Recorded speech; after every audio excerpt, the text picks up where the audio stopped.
After a shutout win Tuesday night, the Braves look to bottle up the Brew Crew in a Wednesday matchup of aces. Max Fried has been the toast of the town for the Braves. Corbin Burnes is the reigning NL Cy Young winner, but has been rolled over a barrel by the Braves before. A great matchup is on tap. Cheers to a Braves victory and a series win in Milwaukee next on Bally Sports.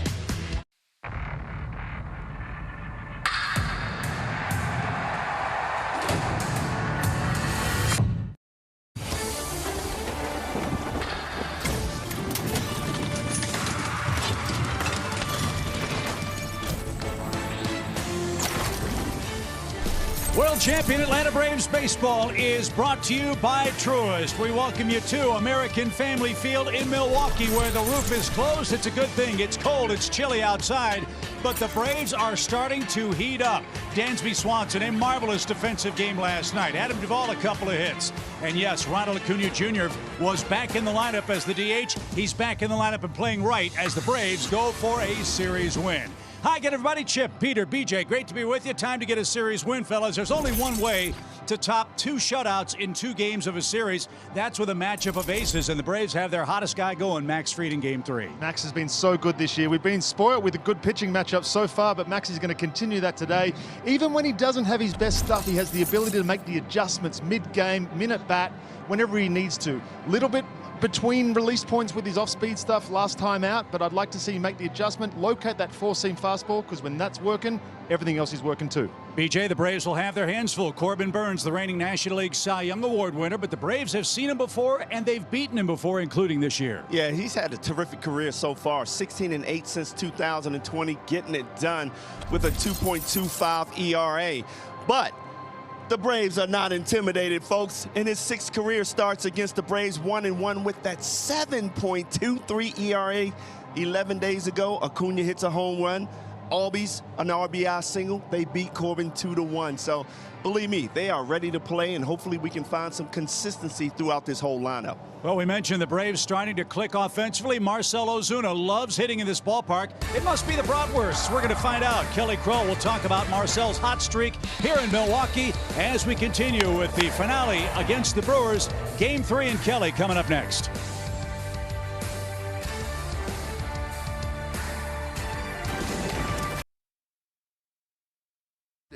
Toyota, let's go places. The Georgia Lottery. Today could be the day. And by Yamaha Boats and Wave Runners. We welcome you back to Milwaukee for the rubber match this afternoon between the Braves and Brewers. Atlanta evened up the series last night, a 3-0 victory in which Marcell Ozuna brought out the big bat in the 8th inning. A 2-out, 2-run homer that just kept carrying out to left field here. 421 feet. I get the sense coming to Milwaukee, this is a series he circles on his calendar because he absolutely loves hitting here. It was his 5th straight game with a hit. And as we show you Ozuna's numbers here in Milwaukee, this is since 2015. StatsCast presented by Google Cloud. Take a look. 25 singles, 11 home runs, hitting .297 here. The other day in the cage, BP, he comes out and just a big grin after he's crushed pitch after pitch, and he says, man, I love hitting at this place, especially with the roof closed, which, Braves fans, you're in luck. Closed again this afternoon. It's a little rainy outside, but the Braves hoping to brighten things up here on this Wednesday afternoon. What a pitching matchup in store. Max Fried, Corbin Burnes. First pitch on the way, coming from American Family Field right after this.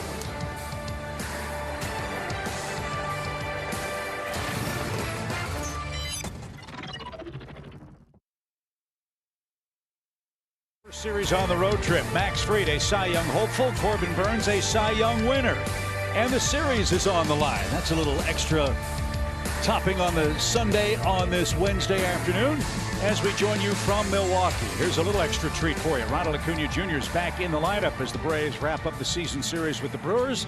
Ronald batting first again on the Toyota starting 9 for Brian Snitker, and Acuna also in defensively for the Braves. The offense was really good last night, They scored 3 runs, put the ball in play. The big homer by Marcell Ozuna was the big blow, and Atlanta's pitching was outstanding. And fellas, we expect the same today with Fried and Corbin Burnes hooking up in a rematch of a game played at Truist Park. Yeah, Corbin Burnes has been one of the best over the last couple of years. He's developed himself. He changed the way he pitches like a lot of these guys did back in 2017 and 18, and he's come with a heavy workload of cutters, and he relies on that curveball as well. So 2 things that'll spin very similar, but do totally different things once it releases the hand. What are the 4 keys in this game, BJ? Because look, we've had 2 such beautifully pitched games. The first 2, you've got 2 aces. Is this one of those reverse lock games where it's 9-8, or are we going to have another low-scoring game? I sure hope not. But I tell you what, I hope the Braves hitters take advantage and be aggressive, because Corbin is going to come at you.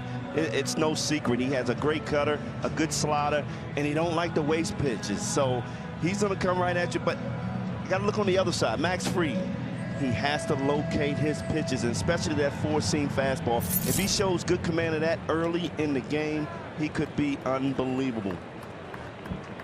So here we go. Nice crowd gathering in Milwaukee. The roof and roof panels are closed with the chilly, damp weather outside. Inside, it's beautiful. And even more so if the Braves can come away with a series win. Ronald Acuna Jr. will get things started for the Braves. He's reached base in 25 consecutive games and extended his hitting streak to 8 with a base hit last night. Acuna got on 4 times in game 2. What a breath of fresh air yesterday, seeing him in that lineup, the energy that he jolted in. First pitch swing and a rocket right into the shift. That was a missile, and we are underway. 1 pitch, 1 out. Well, I said be aggressive. Ronald Acuna is looking first pitch. I mean, that ball was scorched. I think we get an indication of what the Braves' plan will be today. Get on top of Corbin early. Matt Olson looking for his first hit of the series. Matt with 4 homers. And here's an odd statistical glitch. All 4 of his homers have been daytime homers. Let's see if he can make it 5 for 5 in the early going against Burnes, who has that modified stretch windup. And he brings it. That's off the plate, says Alex Tossi, the home plate umpire. 1 ball, no strikes. As a hitter, Peter, you like guys like Corbin because you know everything's going to be around the plate. If he misses, it's not going to be by much.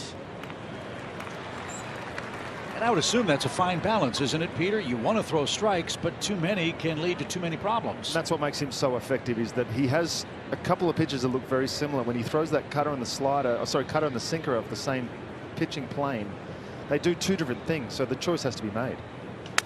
That's served into the shift. 1 man on the left side, and Olson's retired on a ground ball. 2 up, 2 down for Burnes here in the first inning.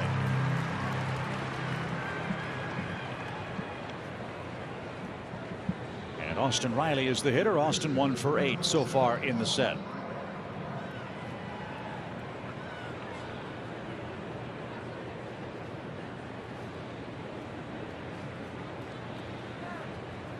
.237 average for Riley, 7 homers, 15 driven in. One of many Braves that have homered against Corbin Burnes. He's got 1 hit. That's the one that left the park.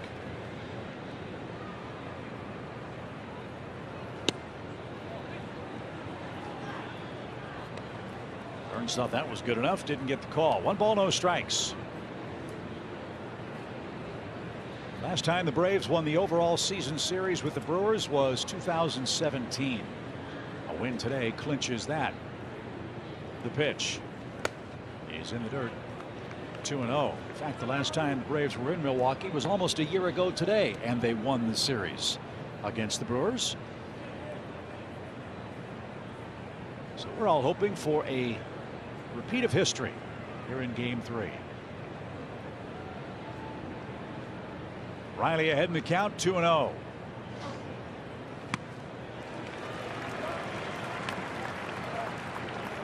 And it's got to be so tough in the major leagues today. Everything down, down, down, then you get 1 up and you can't catch up.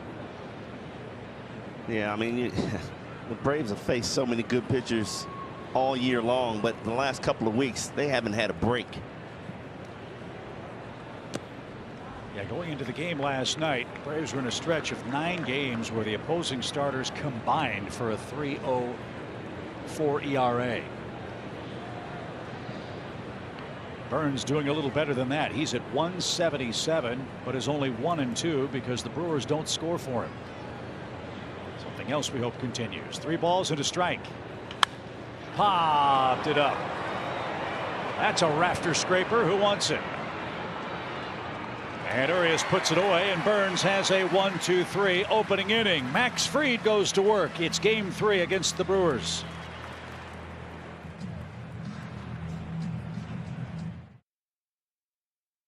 Peter, it was a very happy day. Happy day for all Braves fans. A dominant performance by Maximus. Looking to continue that today, obviously, but he had all those pitches working. You can see that slider right there. As I said, last time out, he was a little bit in between his release point with the curveball and the slider. The velocity was up on that slider. He bounced a few of them, which is uncharacteristic for him. The curveball was left arm side a few too many times, and he did struggle with his 4-seam command. So if he gets that 4-seam command back, I think the other 2 pitches will fall into place. Yeah, his last start against San Diego was not Max Fried like. 6 innings pitched, gave up 9 hits, Peter, 4 earned runs. But a no decision, and Fried still carries a personal 4-game win streak into today's play. And he'll face Colton Wong, Urias, and Yelich for Craig Counsell's Brewers here in the opening inning. Wong 1 for 8 in the series. And if there's one thing that has been problematic for this Milwaukee team, it's facing left-handed pitching. They're 4-8 against left-handed starters, .213 team batting average, and a 27% strikeout rate. That factors in for Fried today as Wong digs in with a 1-1 count. I like that from Travis there. Max missed the location on that 2-seam in. Travis went right back to it. It's important to establish that inside corner against lefties too for Max. No shift behind Max. Outfield plays Colton Wong to pull the pitch. And that's lifted to center straight away and right at Adam Ball. He's in a couple of steps, and Fried's day off to a good start. Here's the rest of the Brewers lineup. They open play today with a 2.5-game lead over the St. Louis Cardinals in the National League Central. Luis Urias bats second on their Toyota starting 9. Braves done a good job with Rowdy Tellez. They've cooled him off. And we'll get our first look at Keston Hiura. He's back in the lineup after they DL'd Willy Adames. That's big because Adames is the National League's home run leader and unavailable to play today. Urias 3 for 7 in the series. He's been a tough out.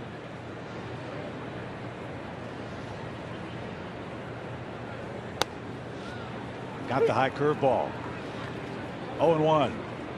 When you look up and down this lineup, obviously you have the names of Yelich, but the rest of the guys, it's a very balanced lineup with a lot of guys that are just trying to get their job done and not try to do too much.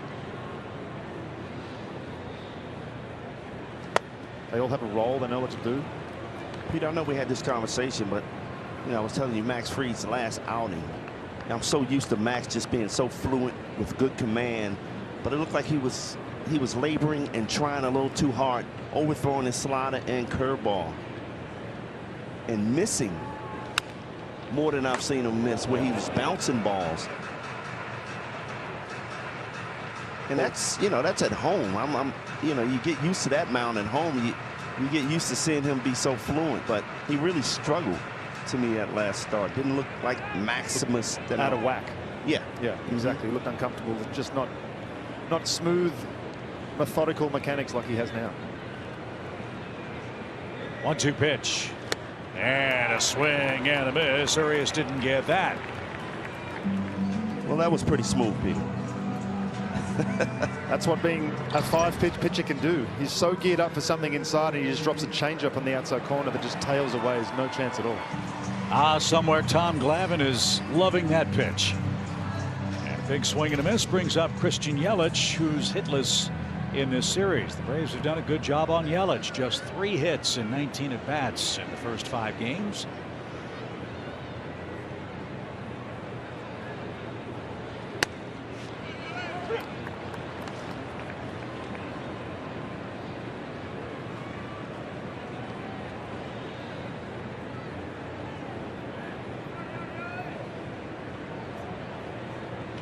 Breaking ball and a soft line drive to Olsen at first.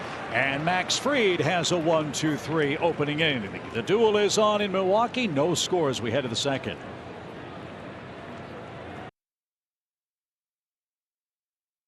Marcell Ozuna is starting to heat up, and that towering home run got the Braves rolling last night. And the Who's Hot features brought to you by Texas Pete. Look at those numbers, 291, 15 home runs here at American Family Field. Man, this is like home for him. He loves hitting here.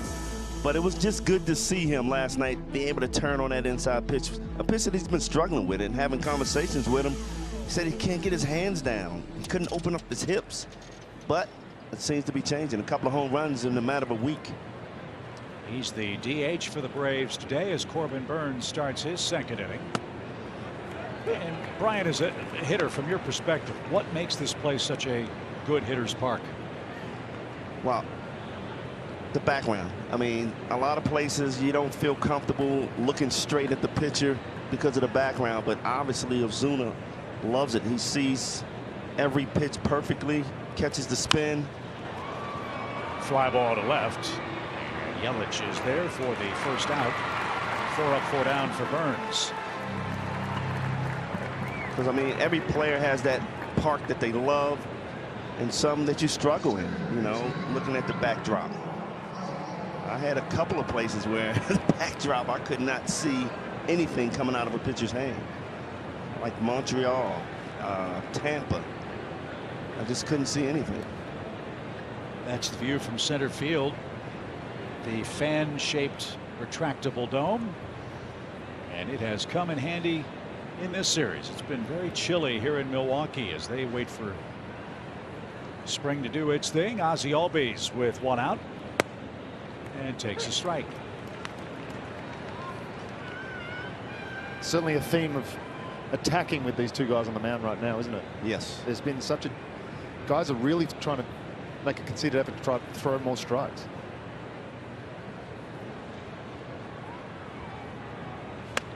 Ozzie's another Braves hitter who enjoys facing the Brewers. 10 multi-hit games in his career against the Brew Crew. He's 1 for 7 so far in this series. That hit a double that nearly left the ballpark. 1 ball, 1 strike. And that's pulled to the right side and off the glove of Keston Hiura. So Albies, the first base runner in the game. Hiura ranging to his right, couldn't glove that cleanly. And there's a start for Atlanta with 1 out. We'll await the scoring. Well, that should be a base hit. When the first baseman has to backhand go to his right. It's a never easy play. What's the interaction between Ozzie and Burns here? If we get it on the camera, they gave each other a nice little laugh and a smile. It's good to see. Could you do that, BJ? Could you switch on and off on the field between happy and locked in? Oh, yeah. Okay. Especially if I know it's a base hit. I will smile every time at you. Which it is. For Ozzie, here's d'Arnaud. Travis 0 for 3 in the 3-game set. William Contreras played last night. d'Arnaud opened the series on Monday. Big hole right side for Travis. You know, he can fill that. And take strike 1. Look at the location of that pitch, too. Everything's down, down, down with movement. Establishing that cutter that he likes to throw so much early on. So if everything's down, Peter, how's this guy giving up 6 homers? Probably the off-speed stuff. It's when he tries to throw anything other than his best pitch. He's going to give up home runs on the cutter as well when you miss location, but it's just limiting the misses, obviously. That's what he does so well. And he gets guys to swing at pitches that are out of the zone so often, too. Speaking of Corbin and Albies' interaction over at first base, you better believe Corbin remembers he lost the game because Albies got an RBI single 11 days ago. Good lead at first. And d'Arnaud might have to retie his shoes. That went right across the spikes. And an even count. That'll wake you up. And you pitchers don't forget anything, do you? No. Nope. Especially, and it's funny because especially usually the bad things. I can forget all the good things, but it's the bad things that stick with you.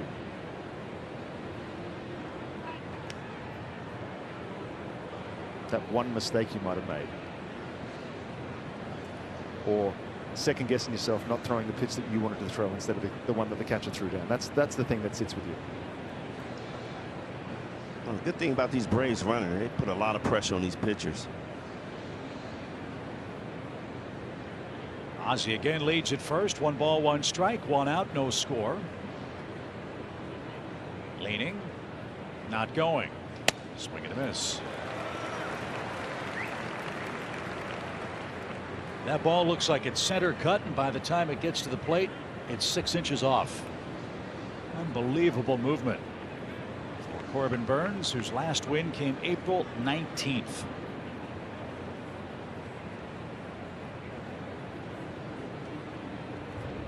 He's coming off a 7-inning, 1-run performance against the Marlins. No decision.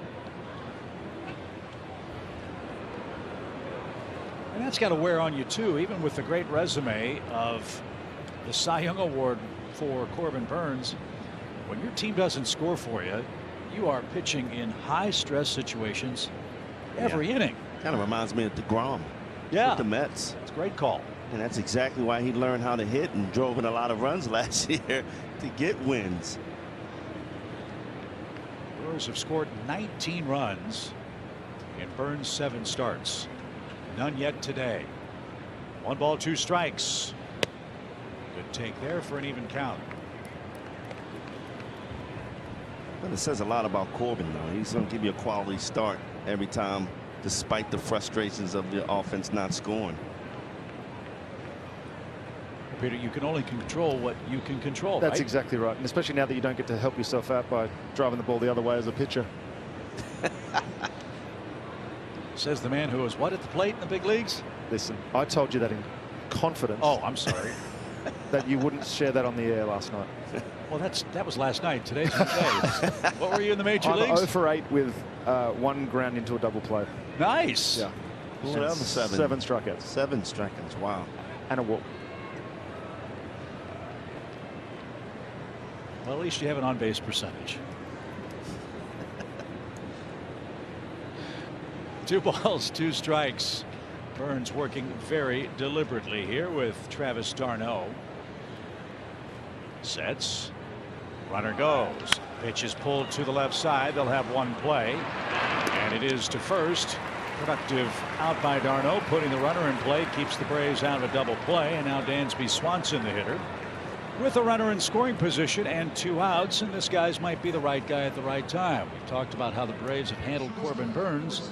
None have handled him much better than Dansby head-to-head, Brian. Yeah, 5 for 9 in his career against Corbin Burnes. A couple of home runs. I'd like to see him poke one over the wall. Dansby got on twice last night, single and a walk.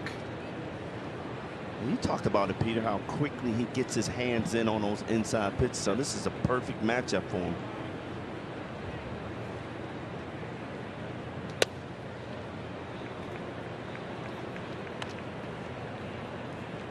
The Braves are looking, I believe, for their first hit with a runner in scoring position in the series. No better time for it. Get us a nice early lead, little wiggle room for Max. And as we've said so many times, when the Braves score first, good things usually happen. The Braves are 14-2 when they plate the game's first run.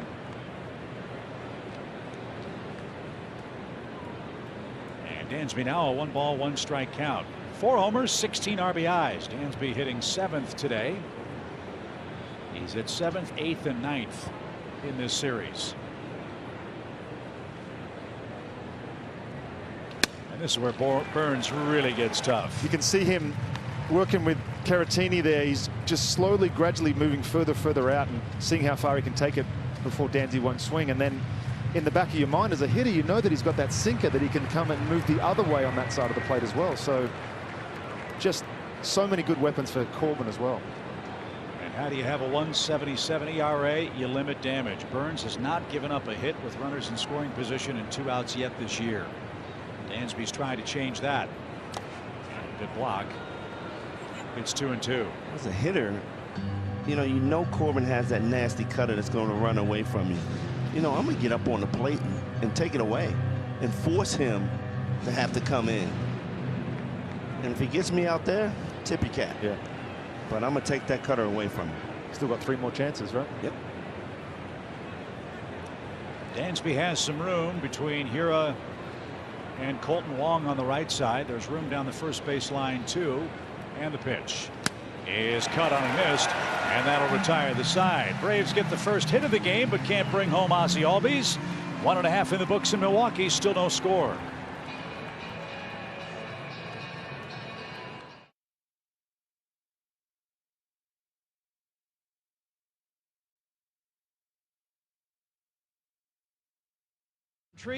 Atlanta brought the Braves from Milwaukee in the mid-60s. And now the Brewers, the former Seattle Pilots, go to work. Hunter Renfroe golfs one into the left field corner, and he's going to have a leadoff extra base hit. Renfroe's had a good series, 4 for 7 now, and he took a page out of the Braves offensive book. He was aggressive. First pitch swing, and he's in scoring position with nobody out. Hunter's a good off-speed hitter if he's looking for it. Yeah. And man, he is having a really good series. Max just tried to throw that first pitch curveball in there to steal a strike, and Hunter said, I'm going to take care of that for you, Max. And Hunter moved around in most of his career. A different team. I wonder why, because he is a talented player. He has power. He can run. I mean, he can do it all. I mean, this may be a good home for him. Yeah, he had a big year with the Red Sox last year, and right. The Boston people were saying they really miss him. And the Brewers happy to have him with the leadoff double in the second. Here's Tyrone Taylor. Taylor 0 for 6 against the Braves. And that just missed inside. 1 ball, no strikes. Taylor's got the start in center field for Milwaukee today. They're still waiting on Andrew McCutchen to return. He's back from the COVID list. On the ground. And they're going to get the man and run down. Renfroe with a bad base running decision. Let's see if the Braves can get him. Max Fried is going to have to run him down, and they made lemonade out of lemons by staying in the rundown long enough to get Taylor into scoring position with 1 out. That's just a mistake by Renfroe there. You got to freeze on that ball on the left side. Dansby makes a great play. Eventually get him out. And Max once again proves that pitchers are athletes finishing that play, BJ. Yeah, but I hate to see that this early in the game, him running after. He got his ankle stood on. He got cleats through his skin, and he threw 7 shutout innings in a World Series. I think he's going to be just fine.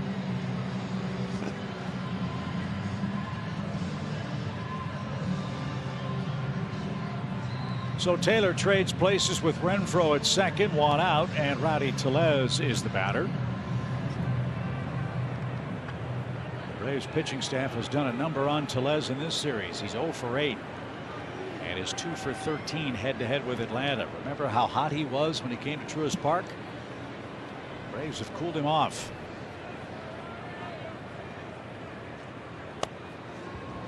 He's getting a steady diet of off-speed pitches. Tellez is a really good fastball hitter. 7 hits in his last 43 at bats for the Brewers DH Rowdy Tellez. Dansby playing behind Taylor at the second base bag, and Fried misses outside. Got good velo on that fastball. That's one of the keys. Can he command it? 2-0 the count. And when BJ, when you say he's a good fastball hitter, we were just talking to Jesse Chavez yesterday about when you're going through scouting reports and when you say he's a good fastball hitter, that doesn't mean that guys can't throw their fastball. Oh, no. You still have to be able to throw that fastball. When you've got a good one like Max, you still have the ability to throw it whenever you want have to hit your spots. You cannot leave anything out over the middle of the plate with Tellez. You can jam him all day long. That's sunk in at the knees. 2 balls and a strike. I think 2-0, 3-1 have become off-speed counts now, BJ. Yeah, I agree. No longer is it gear up for a heater anymore.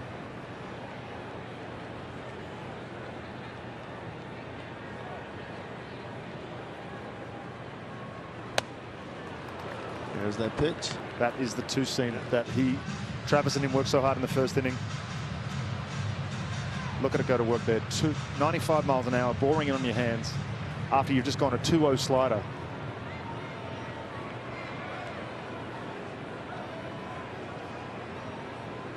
So Fried's battled back to an even count. 2 balls, 2 strikes. Tellez the key man in the inning.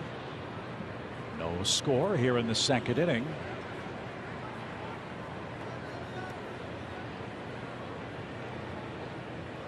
Max needs to bear down and make a pitch here. Mike Brasso would be next.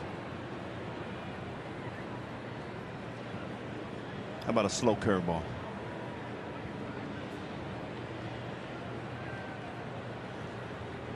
Here we go. Fastball bounced into the Brewers dugout. Went back to that two-seam again. That's another thing. That between that and the slider, I think that's been the 2 pitches that has really transformed Max into who he is right now. When he first came up, we all talked about his curveball, and when he came from San Diego, it was the big fastball and that curveball. But those 2 other pitches that he's developed now, just, I hate to bring up Kershaw all the time and compare them, but he really has made himself into that Kershaw guy that can bury that thing down and in on righties. And throw it with command, right? It's a competitive pitch. He gets a lot of swing and miss with it and doesn't walk people when he's right. Another 2-2 to Tellez. Just missed the corner. I'd say Velo's just fine. 98 miles an hour on that one. He's been sitting 93, 94 most of the afternoon. But pitching carefully here with the Brewers DH Rowdy Tellez. Runner at second. 1 out, no score, second inning.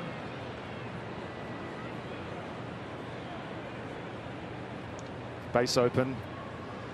Don't have to give in here. Everybody knows the base opens. Rowdy knows the base is open. Max knows the base is open. The Brewers know it's there. But do you attack or do you have him try and swing and miss? We're about to find out. He has a good eye. He has a couple walks so far in the series. And he served that foul to our left. Still a full count.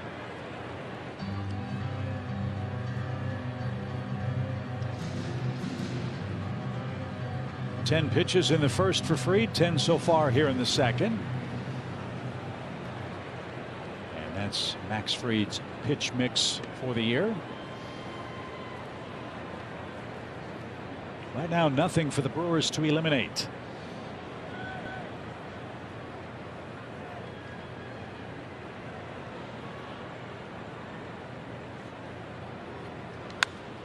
Good battle. Really good battle. Yeah. You become so much more effective with more pitches in your repertoire.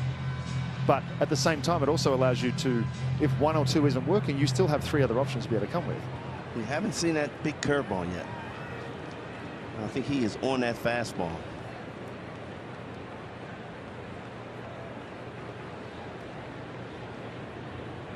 Long at bat for Rowdy Tellez. Deep breath and the pitch. Right back toward us. That was my chance. Brian, as you know, it's hard to catch the ball when you're under the table cowering in fear. Gets back in a hurry here in Milwaukee. Giving away all my secrets.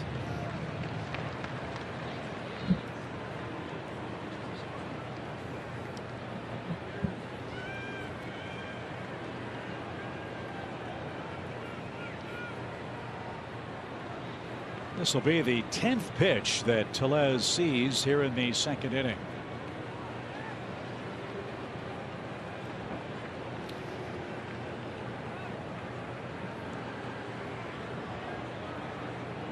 Taylor a good lead at second.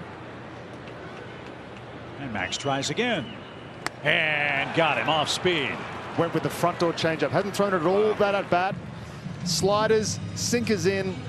That lefty front door changeup, another reason why Max has become who he is. That's just, it's not even entering your mind as a hitter, BJ. No, especially after seeing so many fastballs in a row. I mean, that's almost a perfect pitch to throw to Tellez. Off speed has really given him trouble. When you have the confidence to go to that 3-2, I know the base was open, but still, you have a first and second, one out. All of a sudden now you've got a runner on second and a chance to get out of this. And Mike Brasso, the next up for Milwaukee. Brasso had a hit, a stolen base, and an error last night that led to the first run of the game for the Braves. The pitch is in for a strike. Boy, a sequence like that, you throw 10 pitches, foul ball after foul ball, then you throw a changeup, get the strikeout. You can see a little more spring in Max's step here in the second inning. It also gives him the confidence to know he can go to that pitch later in the game too. 0-1 for Brasso. 0-2 for Brasso. Free to strike away from keeping this game scoreless after a leadoff double. That is what separates the men from the boys at this level. When you get in trouble, can you limit or eliminate damage? Burns did in the second. Fried trying to do it in his second frame. His velo is really good so far. It was 96 up and in. He's gotten loose on a chilly day. The pitch all the way to the backstop. That'll cost him a base. And Taylor 90 feet away with 2 outs.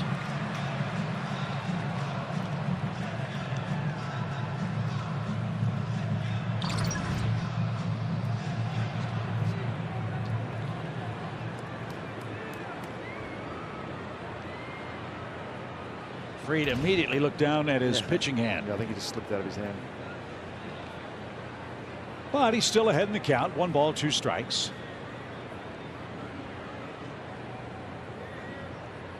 And here it is.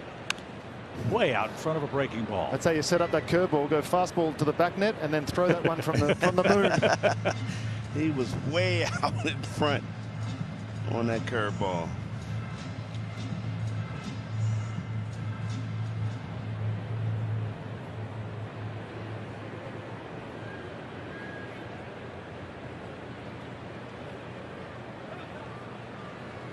If I'm the hitter here, I know he cannot bounce anything. So he has to, he's been around the plate, has to throw something up in the zone. So he's going to go back to that changeup that he just got Tellez with. A ball and 2 strikes. The pitch. Lifted toward right, but Ronald is right there, and he makes a waist-high catch. And that retires the side. What a great job by Max Fried. Works around a leadoff double. No score. We head to the 3rd inning.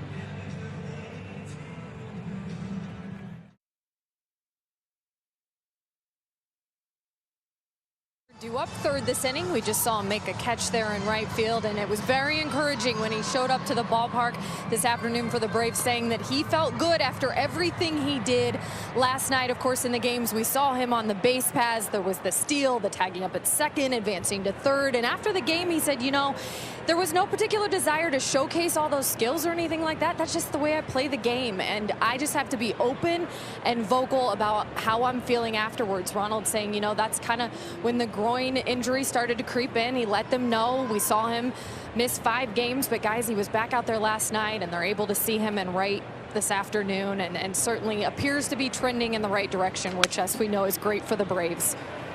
Great report, Kelly. Thank you much. As Duvall grounds out to Hira to start the Braves' 3rd inning. There is an off day tomorrow for Atlanta. A chance for everybody to rest, recuperate. Bright sunshine in South Florida. Then 3 games with Miami this weekend. Artificial turf, 3 games in a row, and then back home to start a homestand with the Phillies. I'll be interested to see how much, if any, Ronald plays defensively in that set against the Marlins. I don't see him playing any game in right field against the Marlins. One, it's just that perception. This is where it happened. With, you know, Acuna, we're trying to work him back into 100% shape. Obviously, he's not there just yet. So why take chances? And, you know, we need him for the long haul. Corbin Burns facing Travis Demeritte, the Braves' 9th place hitter today. Demeritte looking for his first hit in the series. And to be honest, I'm a little surprised he's playing right field today. after all the action he got yesterday, getting on base 4 times. 1 ball, 1 strike. And a swing and a miss. After the off day tomorrow, the Braves will start a stretch of 17 games in 17 days. Beginning with the 4-game series with the Phillies back at Truist Park beginning Monday the 23rd. The Marlins in on back-to-back weekends for a series with the Braves. Then we head west, Arizona and Colorado. Then we're looking at June. The pitch just missed. 2-2.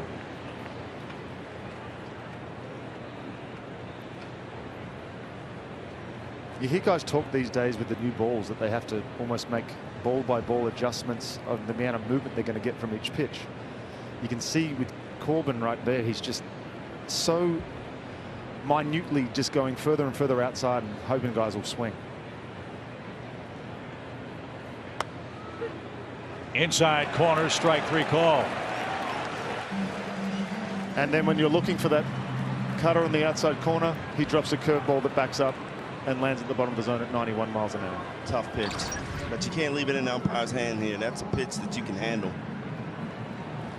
You gotta swing, foul it off. And it's a nasty pitch.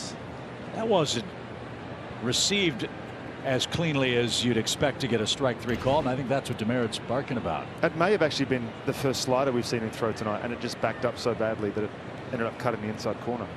So back to the top. Ronald hits, bases empty. He swung at the first pitch in the first and grounded out. Swung at this one here in the third and is behind 0-1. Ronald has reached base now in 12 of his last 20 plate appearances. And as Kelly just reported, so dynamic, so fun to watch last night.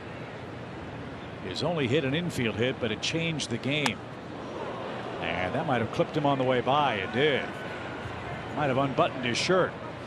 So Acuna has the tower buzzed, and he and Caratini talking about that. Ronald looking in at the Brewers dugout. They're making sure that the ball hit him.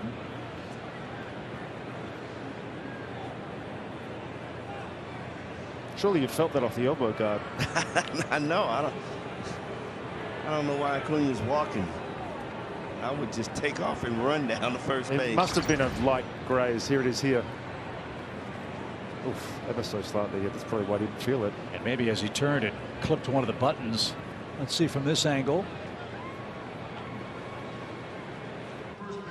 Not enough for the Brewers to challenge, so the Braves have another base runner, albeit with 2 outs, and Matt Olson, the hitter. And we just talked about the impact this puts on the defense, puts on the pitcher's ability to deliver the ball to the plate quickly. He's got to speed everything up so much and speeds his arm up.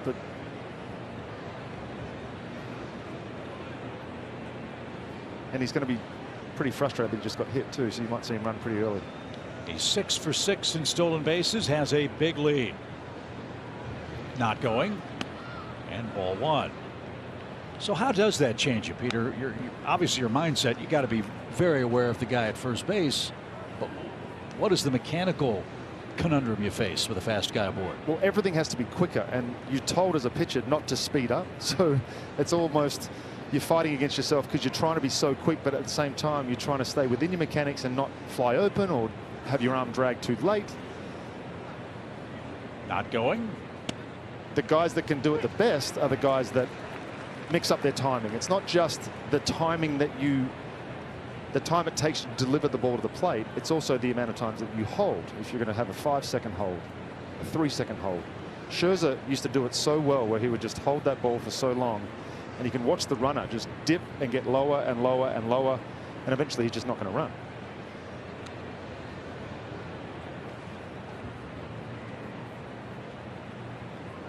And then, Brian, from a hitter's standpoint, I would imagine there's nervous anticipation waiting for your sequence while the pitcher throws over time and time again, trying to control the running game. Yeah, you really got to relax in that situation because you don't know when he's going to throw.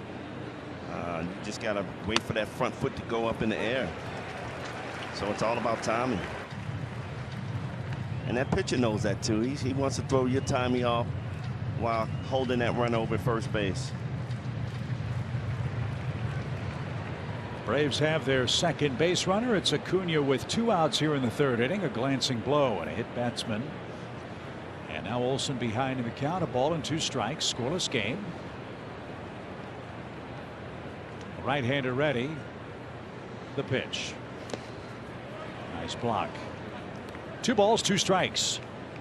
And Chip, you also got to know the pitcher. You know, you got a young guy out there.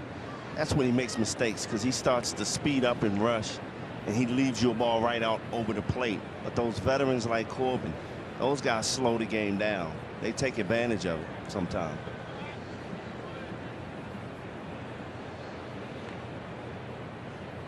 He really works at a deliberate pace. 2 balls, 2 strikes. Ronald leads at first. The pitch. Squared that up and fouled it back. Try again. And you can understand why Burns works so carefully. He's pitched in a lot of 1-run games. And Peter, for a pitcher like him, who, you know, it's not getting runs scored for him, he almost has to be near perfect in his mind, right? Yeah. It can get. I think it was Shelby Miller all those years ago with the Braves that had that run for so long where he just couldn't get any run support, and to his credit is continued to go out there every 5 days and do it, and that's all you can do. You just hope that it turns around at some point, that they can get something going, because it's certainly nothing personal. I don't know the Brewers dugout, but I can't assume that everybody on the team doesn't like Corbin and they don't want to score runs for him. I think it's just they've come up against, he's the ace, so he's usually facing the other team's ace at the same time. No, it's funny, because as a hitter, when you see that, you almost try too hard because you want to win so bad for him, and next thing you know, you're in a slump, year-long slump. It's just the way it is, baseball. 2-2 pitch, scorched back our way, and in and out of the glove. A fan from Milwaukee. I am on my toes up here, by the way. I am ready. Yes, that's 4 balls in our area. You're in range. Good battle here with Matt.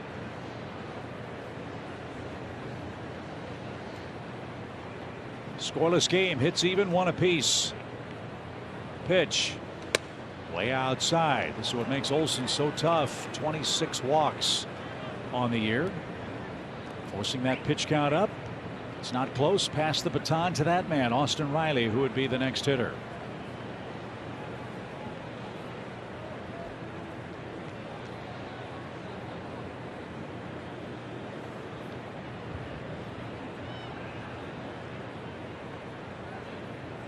Ronald with a 3-2 count takes off. Pitch is grounded up the middle and throw, a base hit. Ronald around second, streaking toward third, and he will stand there with 2 outs. Terrific at bat by Olsen, and the Braves are in business. 1st and 3rd here in the 3rd. With Boy, no you can score. tell he enjoyed that. You can tell he enjoyed that one. He's been just missing a couple of pitches. I saw him last night. He took a good swing here. Just stays up the middle, gets Ronald to 3rd, and we're back in scoring action again.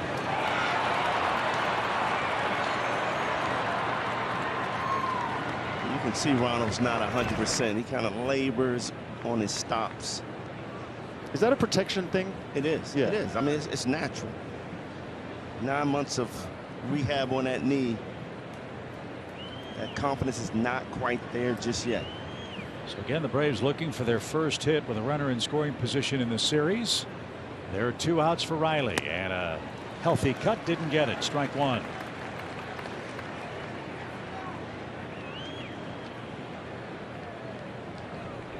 Pitcher like Corbin, you got to keep that front side closed.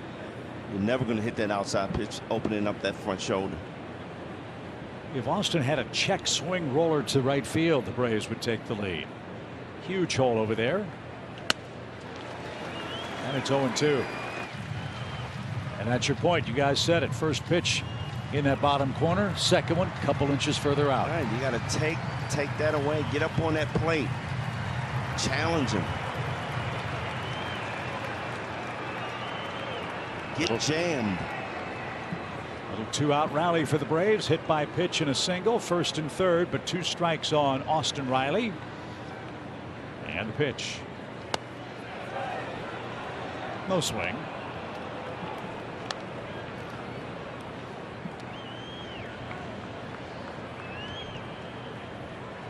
tried to elevate with that cutter just then. That tells me that he might come back with that curveball here in the dirt, try and get Austin to swing over it.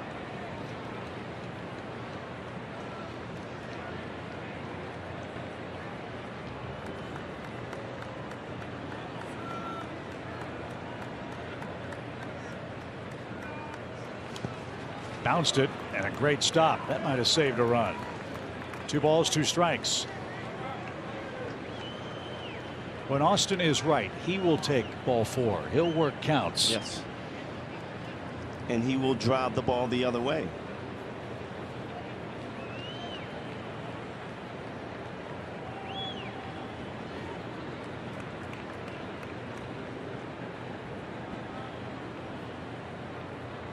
Pitch number 45 for Corbin Burns.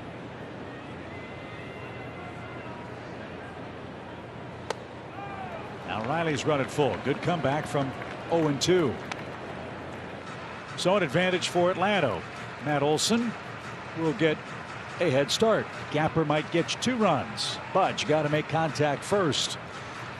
And if Riley can reach, Marcell Ozuna, who loves hitting in this ballpark, is licking his chops in a scoreless game, 3rd inning.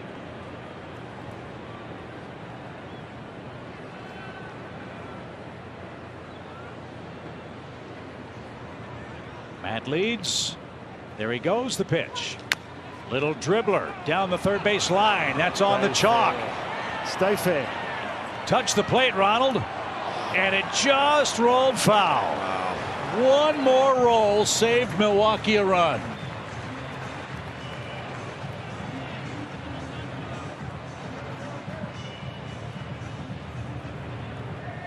Wow, so close.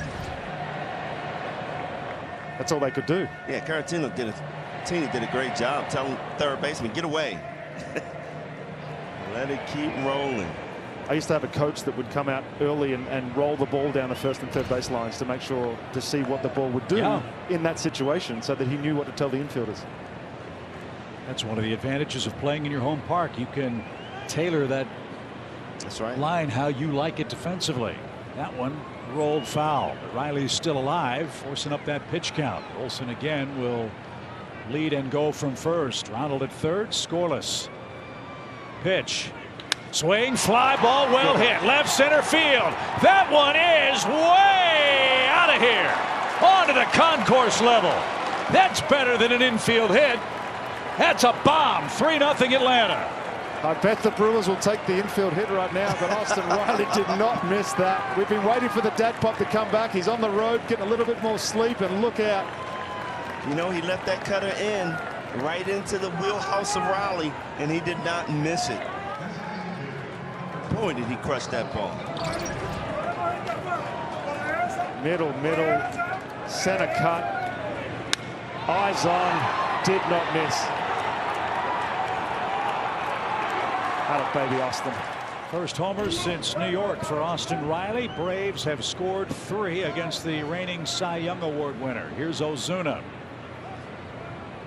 And guys, remember my question, how does this guy give up home runs? I think that's your answer. Yeah. Just amazing the success this team seems to have against him. That had to feel good for Riley, who's been struggling lately. Man, not missed that. His second hit of the series, a 3-run home run. And all of a sudden, guys, the Braves hitting their homers, starting to get more and more of them with men on base, which was a big feature for the Atlanta club.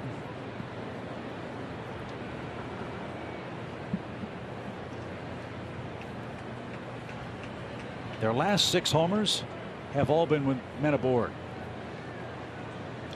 Ozuna rolls toward Brasso at third. That one is foul. Austin Riley, dad power indeed. His second career homer against Corbin Burns. And how many times do we say it? When you give good teams extra outs, they usually make you pay. Ronald Acuna Jr. grazed with a pitch. Olson with a single up the middle. Then Riley out into the concourse above the Brewers bullpen. And how about this, guys? We're doing it with 2 outs. That is the first hit Burns has given up with a runner in scoring position and 2 outs all year. And it was a big blow. Now Max Fried the lead. Downstairs, and boy, Burns really piling up the pitches. He's up to 50 of them now. Like you said, BJ, when your team's struggling to score for you, and all of a sudden now you're giving them a 3-run lead or a 3-run deficit, instantly your mindset changes. High fly ball by Ozuna. That one's deep left. Yelich will turn. That one's gone. The Braves go back to back.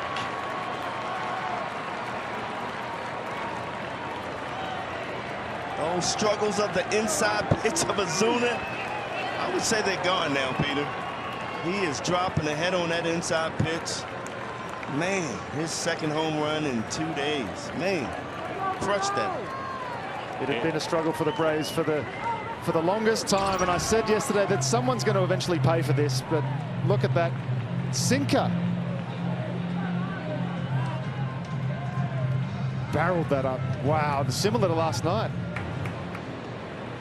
Like I said, it must be the bratwursts for Marcell Ozuna in Milwaukee. His 16th career homer in 43 games in the Brewers' home park.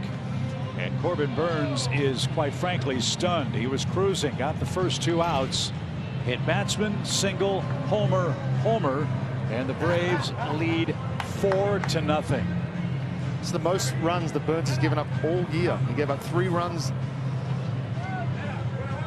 earlier in the year against Chicago, and now he's given up 4 in the 3rd inning. How about that first time the Braves went back-to-back this year? Things are starting to happen. So let's get greedy. 4 is fantastic. 5 would be even better. Let's see what Ozzie can do. He picked up the first Braves hit.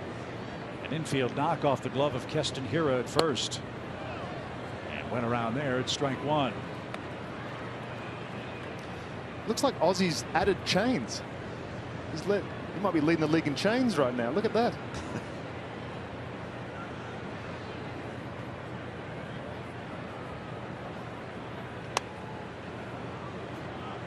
The Braves chain giveaway is going to be more interesting this year for Ozzie.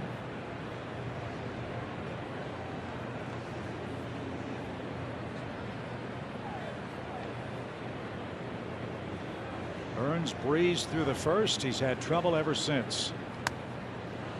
And that floats in for a strike. He's thrown 31 pitches in this 3rd inning after he got 2 quick outs. Ozzie is a victim of that pitch on the outside that gets called against him more than anybody in the league.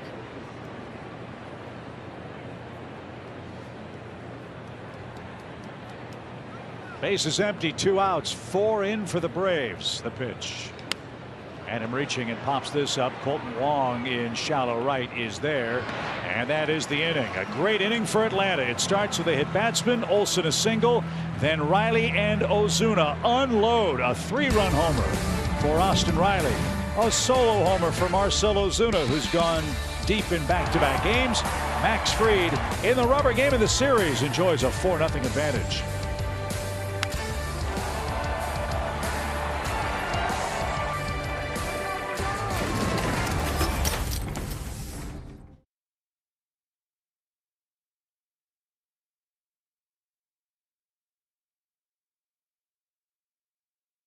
Riley, a big 3-run bomb, part of a 4-run 3rd for the Braves. And now Max Fried to work as Riley and that man go back-to-back for the Braves. All of that damage with 2 outs.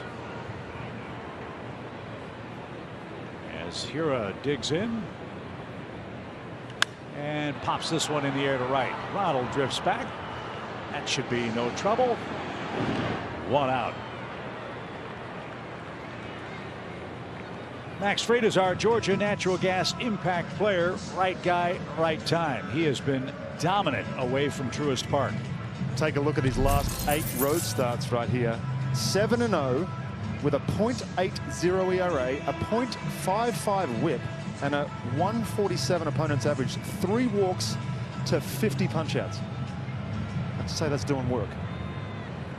So he is our Impact Player So far for the Braves. Peter, I was going to ask you, long offensive inning, still trying to settle in the game. What's the mindset for Max Fried as he goes out for a third time here? I think you still got to attack. Maybe you just allow yourself a little more wiggle room, a little more middle of the plate. But yeah, on the attack still from pitch to pitch. And if nothing else, he can certainly, if he needs to work on something right now, now's the time to do it. If you want to try a pitch in an at-bat, now you can do it. I want to ask you, what's the mindset? You just gave us these numbers, 7-0 on the road. Why is he so comfortable on the road versus at home? Is it just the different mounds that you're on? It could be. I would figure that the road would be different because you're on a different mound every time you step foot on the mound. You have to work out where your foot mark's going to go.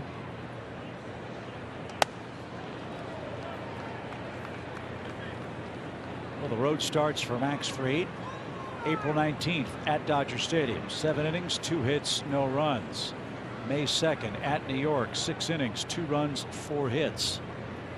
So far in Milwaukee, he's given up nothing to the first place Brewers. Not just the road work, but the teams he's done good work against on the road. That's eye-popping as well. Pitch, and he lost Caratini, a 1-out walk, and we go back to the top of the order.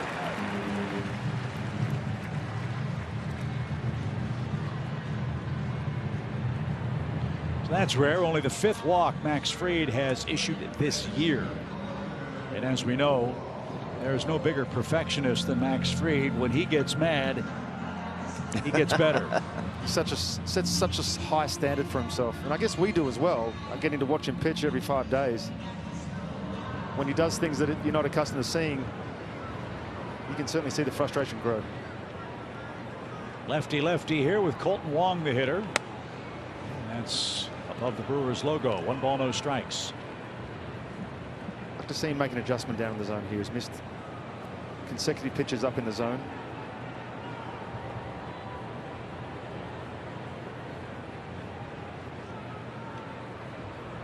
Breaking ball, line drive, double play.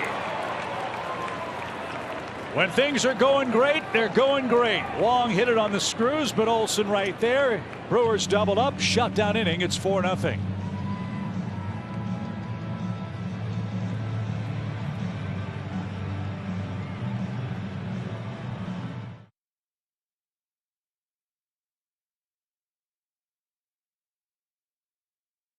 Standpoint, from an offensive standpoint, the one constant has been outstanding defense, Peter. Yeah, we got in a run a couple of weeks ago where we got in trouble, but you look at the difference here. The difference between the game was just these 2 plays between third basemen. Austin Riley was able to make this play, gets down low and reacts to the bounce, gets up, makes a throw. That saves a couple of runs minimum and potentially the game too. And they work on it so much, how he just comes up and throws the bounce over to Matt Olson. Made it look so easy. That's a tough play. First pitch swing popped up to the right side by Travis d'Arnaud. Hira's there, and 1 pitch, 1 out in the Atlanta 4th. So look, great defense for the Braves yesterday. Remember in Atlanta, when the Braves saw the Brewers, Atlanta took 2 out of 3 in that series because Milwaukee kicked the ball all over Truist Park. They made 7 errors.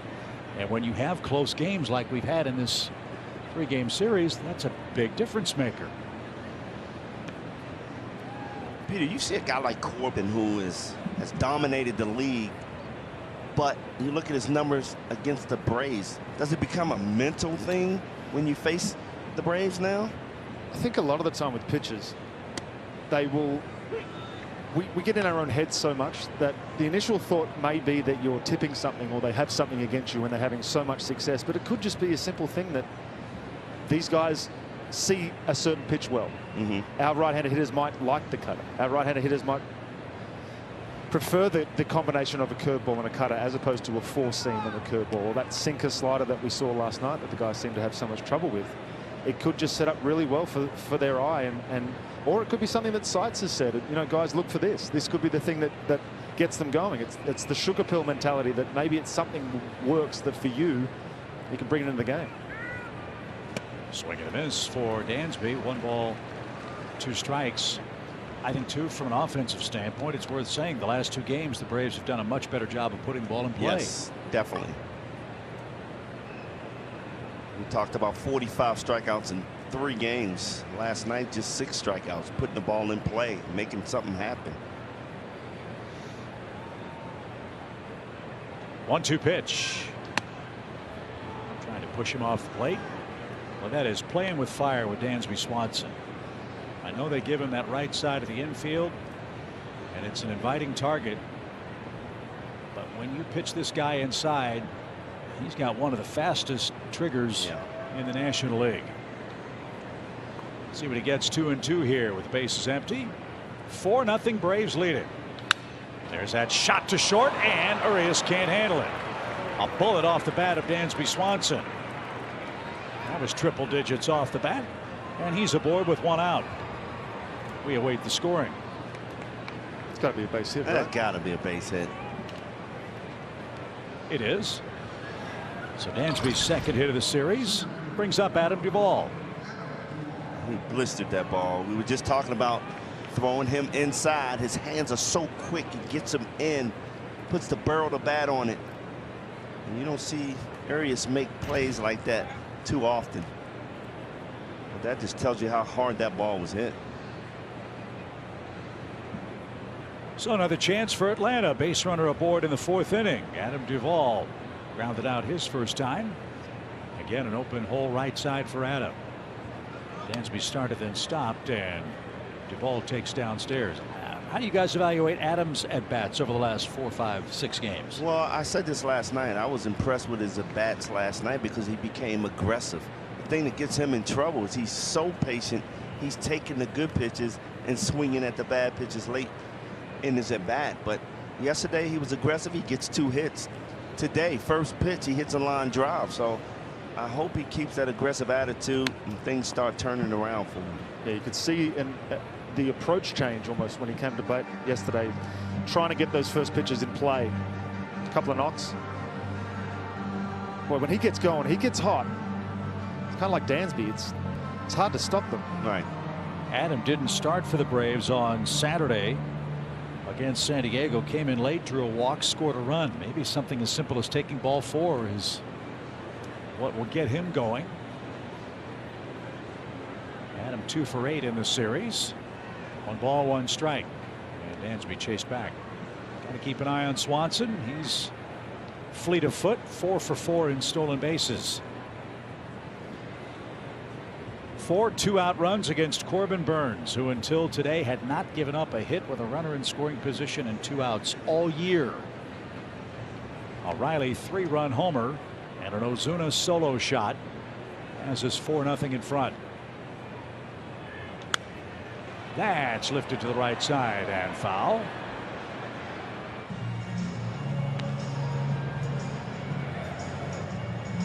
And Duvall will try again.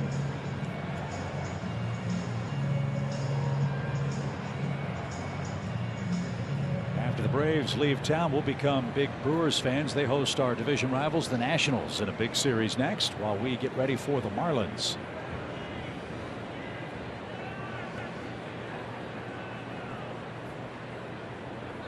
Got your swimsuit ready, Chip? Never. You've seen his body. 1 ball, 2 strikes. With the man aboard, Dansby Swanson at first. Runner goes. Good jump and fouled away. Burns pulled a string. 82 miles an hour. Dansby took the right pitch to run on there. Yeah. I was talking to EY yesterday. He said to me sometimes he gets so caught up over there in the first base coach's box that he thinks he's in the game himself. He'll get so locked in on the pitcher that you'll see keys, and he was trying to start maneuvering to first base himself. Well, he was such a good base runner back in his day. It's amazing how these guys can read the pitcher and know exactly when he was going home or the exactly off-speed pitch. Well, just like we give up tells when we do something differently when we throw a pitch, we can do it when we pick off too. 1 ball, 2 strikes. Runner holds, and Duvall on the ground. Urias at short, second base, 1 on to first, and Adam beats that wrap. Dansby forced out, 2 away. Demerit is coming up. And the pitchers are always the last to know if you're tipping, right? it usually takes someone coming from a different team to your team, because your team doesn't study you as a pitcher. It's the opposition. So it can, and as I said, it's also pitchers use it as a crutch sometimes, that, oh, I must be tipping if I'm giving up that. Hitters are good too. Yeah. You can just tip your cap sometimes, but the video is so good now that they can pick up on any movement, whether it's an inch with the elbow, the glove, whether you come set higher, lower, whether you tilt your hand, whether you squeeze with your forearm muscles. There's all kinds of things they can do. Yeah, I played with one of the best at it, Sean Green. He could go in the video room in the first inning and he could tell me every pitch that was coming. I was that guy that I didn't want to know, because if I know you're throwing a curveball, I'm going to probably jump out there too quick. But I struggled against Kurt Schilling's split finger. And I remember going to Sean and said, when is he going to throw the split? And it was just amazing that he knew it. And for me to go up to the plate and see it, I was like, man, I could be a 300 hitter if I. It was unbelievable. Now that surprises me. You didn't want to know what was coming. Yeah, I mean, you're too athletic. Because I was that player that, you know, I didn't play enough minor league to where I could really learn the game. So I was see ball, hit ball. That's when I'm at my best. When I start trying to predict or think, I'm done. It's interesting. You have a great future in broadcasting. if that trend continues, Is that why I got in here so quickly? 1 ball, 1 strike. 4-0 Braves have the lead. Travis Demeritte, the 9th place hitter, struck out on a tough pitch his first time and hits this one on the ground to the left. Urias, long throw, and in time, and that will retire the side. More stress for Corbin Burnes. 70 pitches for him through 4 innings as the Braves lead big.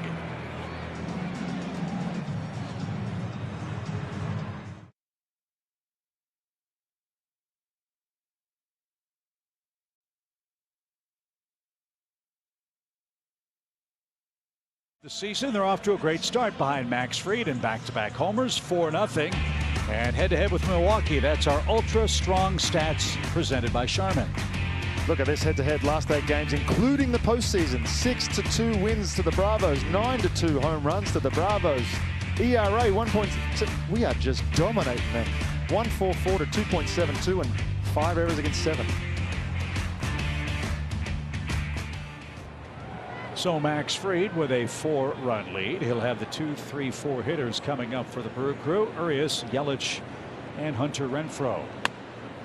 And that's upstairs. 1 ball, no strikes. Max very economical. Just 38 pitches as he starts the 4th inning. Not the case for Corbin Burnes. Had to labor. Just want to see Max get that, as we talked about before the start of the game. Your key, BJ, was that 4-seam fastball location. He seems to be missing a little bit higher than high right now. Just needs to dial it back in a little bit.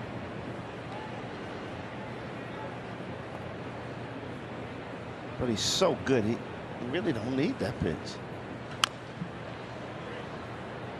Do you agree with that? I mean, he has to have the fastball. Otherwise, all the other things don't work as well. If he can, just even as a show me pitch, you've got to throw something hard to get it up there. But well, he has a sinker working. Sure, but he hasn't been able to throw that the last couple of bats either. Everything's been up in the zone.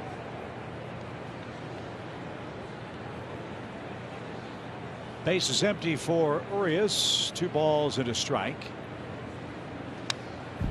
There's the heat.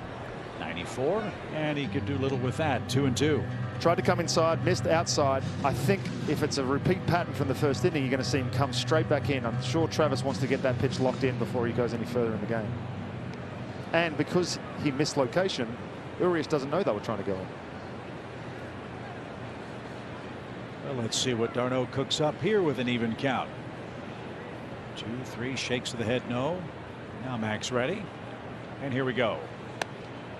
Full count.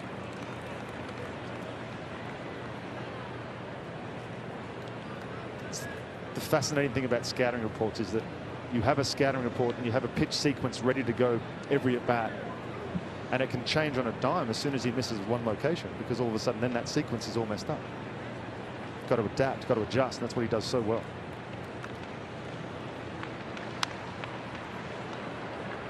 Back toward the press box to our right and out of play. It's still 3 balls, 2 strikes. Max Fried 4-1 in 5 career starts. Beat him on May 7th. Has given up 1 earned run in his last 28 innings against Colton Wong's club. He leads 4-zip today and got a check swing pop-up foul to the right. Again, missed up with that. And you can see him getting frustrated too. Not sure if he's leaking a little bit towards the plate, not staying back, gathering himself on that back leg. Arm seems to be a little bit behind. Like you said, I hope he's getting mad at himself, because that's when he's at his best. One pitch can change it too.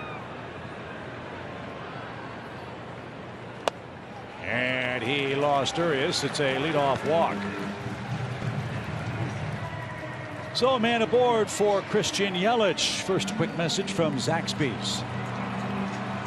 It's the new Signature Club with bacon and cheese, remixed by Zaxby's. It's only the second time this year Max Fried has walked as many as 2 batters in the game, and he's had to work hard today.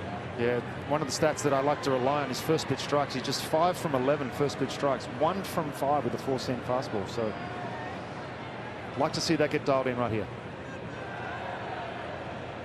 Yelich, the hitter. There's a first pitch strike. See, he was methodical. He lifted the leg slowly so that Urias couldn't get a big lead, and that kept his weight back, and he was able to get that ball down. Almost with a runner on first, it's going to help him out, help him slow down. Saw that last Friday when he was rushing with those sliders.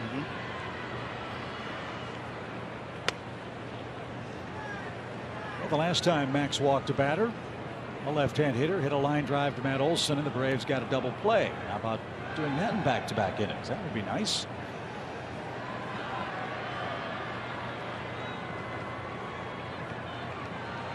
One ball, 1 strike.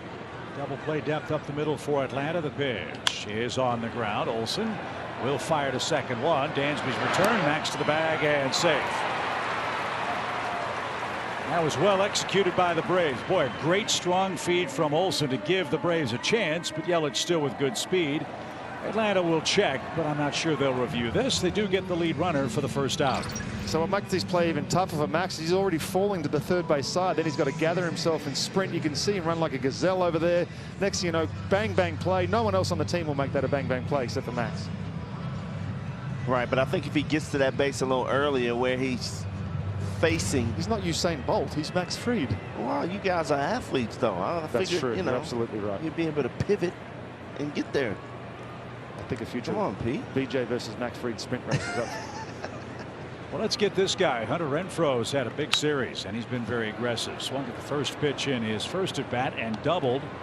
Made a base running mistake on a ball batted by Tyrone Taylor. The Braves got him in a rundown. Taylor went to second, strikeout, fly out. That ended the lone Milwaukee threat of the game.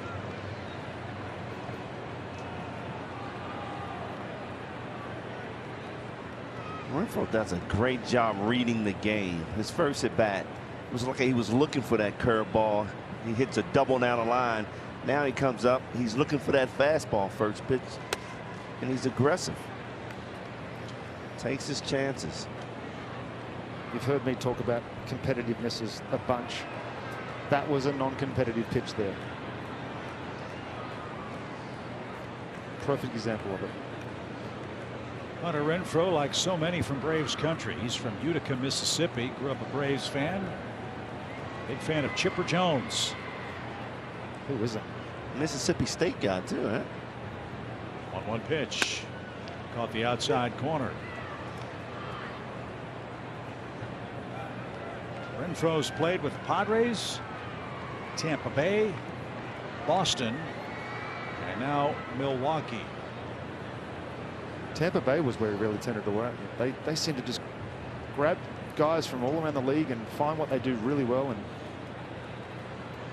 exploit it, I guess. And then they ship them out once they start getting paid. Right. You can't really fault the model. They've been so successful over the last few years too, but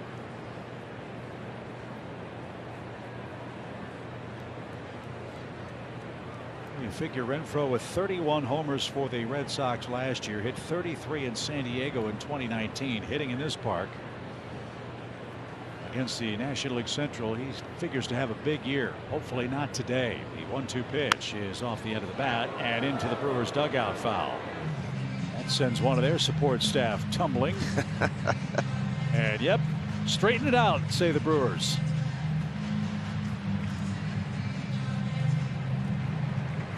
There was a time in Major League Baseball where there was no protective netting in front of the dugouts.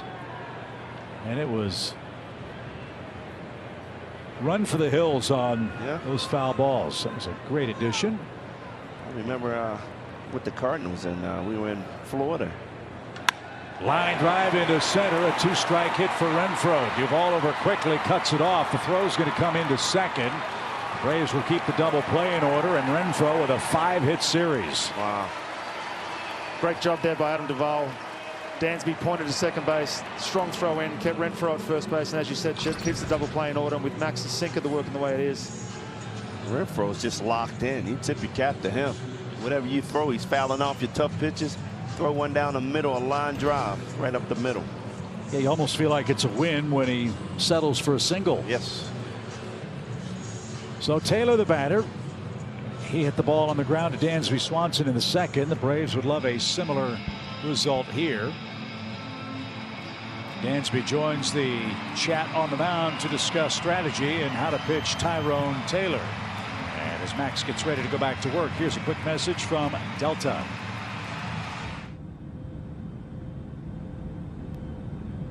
Delta, proud to be the official airline of the 2021 World Champion Atlanta Braves. The Brewers have scored 1 run in the series. It came on a wild pitch. They do not have an RBI yet against Atlanta. And Max Fried's going to try to keep it that way. It's a good start. Strike 1. it's a better location for that fastball.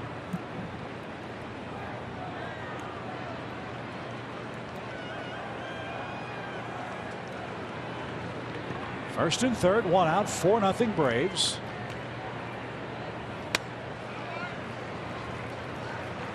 You can see the plan. They're trying to get him to pull the ball to Dansby. 2 fastballs now. Look for that circle change out in front. I'm going to call it 5-4-3 double play. Get a rollover and get out of the inning. As Fried ready, the pitch. Breaking ball. He tried to hit that into Bernie the Brewers chalet. It was way out in front, a ball and 2 strikes. It's just an excellent pitch. And you're showing them fastballs, and then you slow it down that much. You got no choice but to swing early.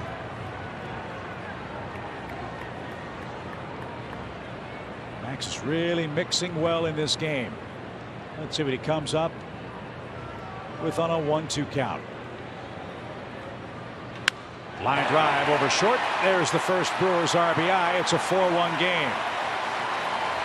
Apparently the Brewers were thinking along with me there. Yeah, Max went that changeup. Pretty good pitch.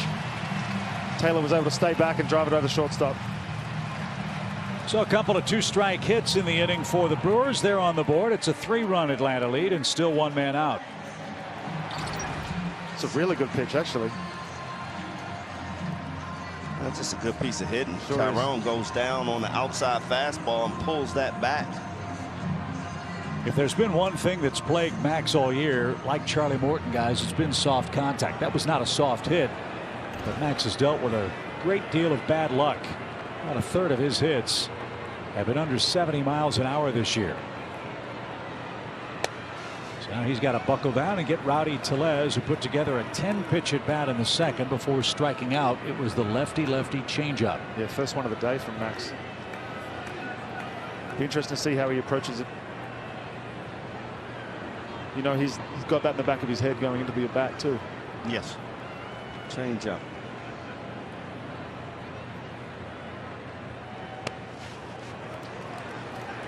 Gano had that pop out of his glove. 2 balls, no strikes. Tellez represents the tying run. And you see the earpiece for Travis d'Arnaud. Braves are using the pitch comm today.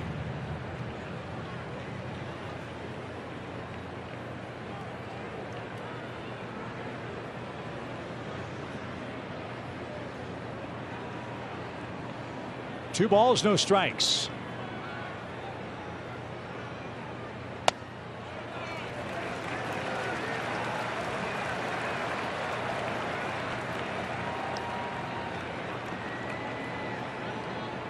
Brasso waits on deck.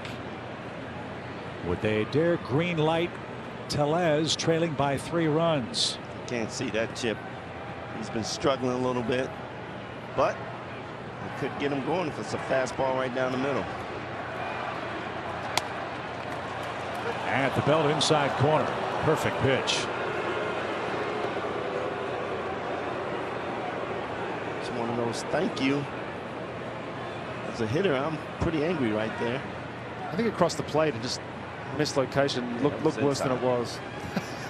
That was inside. I have to separate you two. Just let me know. 3 balls and a strike. 2 on, 1 out. Brewers threatening in the 4th pitch. Base it up the middle. Renfroe around 3rd. He's going to get the green light. The throw is going to be cut off. Milwaukee has scored twice on 3 consecutive hits. First hit of the series for Tellez. And that'll bring Rick Kranitz to the mound to give Max Fried a break. It's a nice piece of hitting there. That's a fastball down and in. He kept his hands in and goes up the middle with it. And to me, again, we talk about adjusting to the game. Normally, Tellez is going to take a home run swing there, but he cut down on his swing intentionally, trying to keep the line moving. Give him a lot of credit. You still don't have to give in here. Max is 1 pitch away. Get us out of this inning with the lead. Pitch count still manageable. Very manageable. He's got to dig deep, bear down right here. Brasso flied out his first time up. 2 in, 2 on, 1 out. And there's a strike. Again, that could have been Cranny going out there with a mechanical adjustment for him, something that he sees in the bench. Double play still in order. And in the dirt. It's not always just going out and talking about how to attack the hitter. It's a lot of the times it's sometimes, yes, giving them a breathing room, but sometimes they come out and they say, look, you're not finishing your pitches. You're a little bit back on your front foot. Your arm angle's a little bit lower than, whatever it happens to be. Instant adjustments. Long inning for Max. Pitch. Big curveball. So for the 3rd time, guys, he's gotten to 2 strikes on a Brewers hitter in this inning. Can he finish off Mike Brasso and get the 2nd out?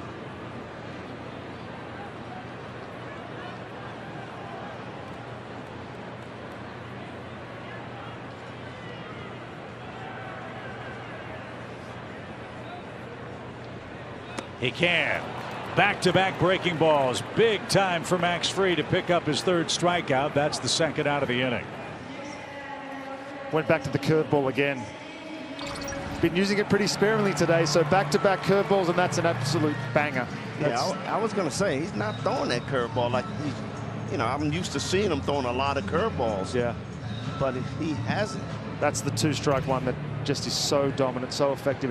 It doesn't even pop out of the hand the minute it comes out. Keston Hiura, the hitter, another breaking ball. He tried to hit it out. Didn't get it. Strike 1.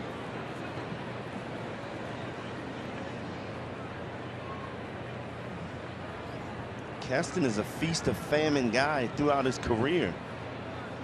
Averages 34.7% strikeouts. 4 in a row. And the league average is just 24. So that tells you he is swinging the bat. Yeah. And missing. Well, he's 0 for 2 in this count. And 4 straight curveballs from Max. It opens up every opportunity, every option right here. 2 aboard for the Brewers. 2 in. The pitch. Blew him away with a fastball. Max Fried got a little angry, didn't he? That's what the great ones do. They get in trouble, they limit the damage. After 3 straight hits, back-to-back strikeouts. Milwaukee settles for 2. The Braves have the lead with Ronald leading off next.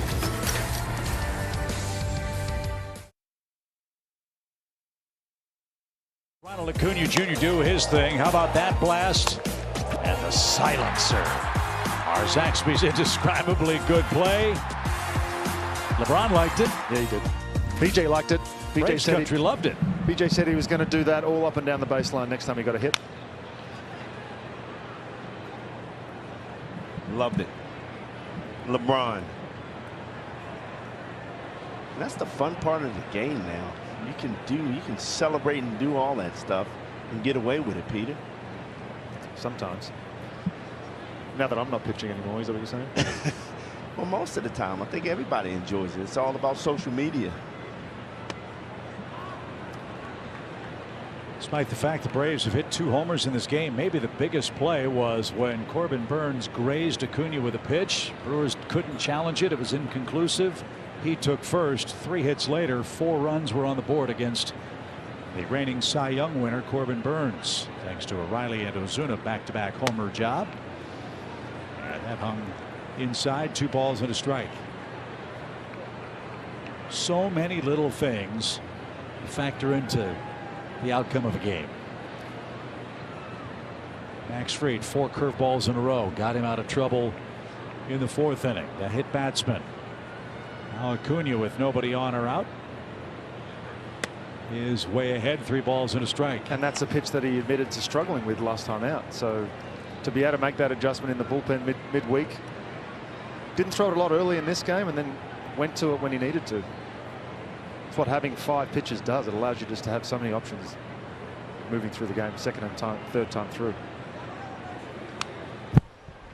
Well, there was a fastball in a hitter's count, but look where the location was. Was not center cut. It was on the black, and the best Ronald could do was get a piece of that. I like the way Ronald's up on the plate, though.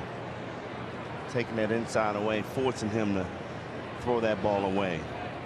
With those arms extended and let it eat. 3 balls, 2 strikes. Not this time. A swing and a miss. So that's how the Braves' 5th starts. Ronald strikes out. Matt Olson is the batter. He singled and scored ahead of Austin Riley's 3-run homer. Stream out of market regular season games live or on demand, plus MLB Big Inning and select pregame and postgame coverage. Blackout and other restrictions apply. Visit MLB.tv for all the details.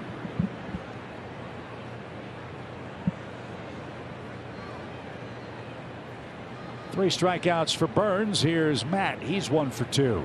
As we told you, all 4 of his homers have been in the daytime. He'd like to get in on the fun for the Braves today.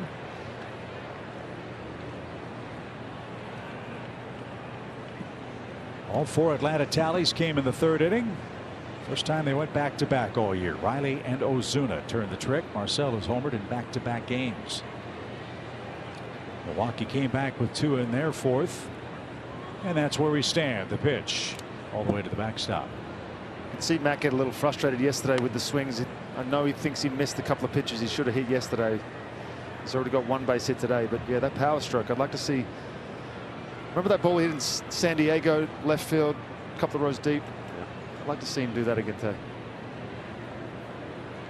He's got a ton of room down the left field line if he wants to go the other way.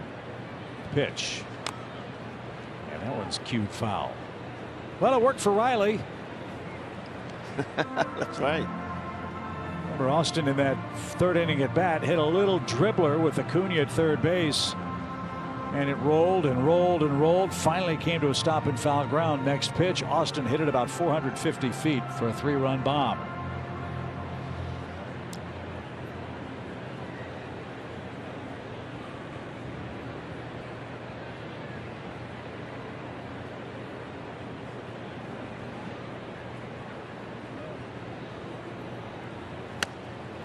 Right under the hands. Boy, that's a filthy pitch. Back-to-back strikeouts, 2 away.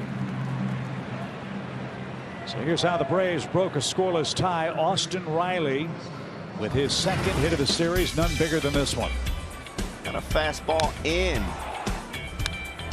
middle end, and wow, did Austin Riley not miss that. That had to feel good for Austin, who's been struggling. It's his 18th RBI. So a 1-for-2 day for Austin.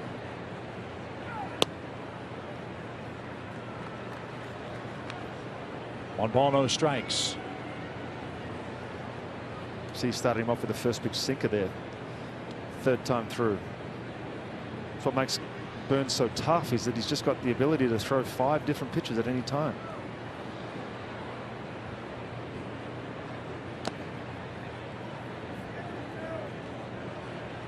Certainly not locked in like we've seen him in the past. Absolutely not. Seems to be flying open, missing arm side a lot with that. I think it's an attempted slider, or maybe that cutter that just is getting around, but you can see when he does dot that on the outside corner, it's got so much more movement than the one that just spins and ends up inside. Shot to right field. That's going to get down for a 2-out hit. Bobbled for a moment, but no further advance. Austin Riley has a multi-hit game. When he starts doing that, look out. And I think Austin is back to where he needs to be. He took those first 2 pitches right there, where when he's quiet and very slow, he's at his best. And those 2 takes were so good. He's on everything now. Before, when he's jumping out there, you can't see that outside slider. He's swinging. But now he's slowing it down. He's starting to see it again. He's backing that ball up in the zone.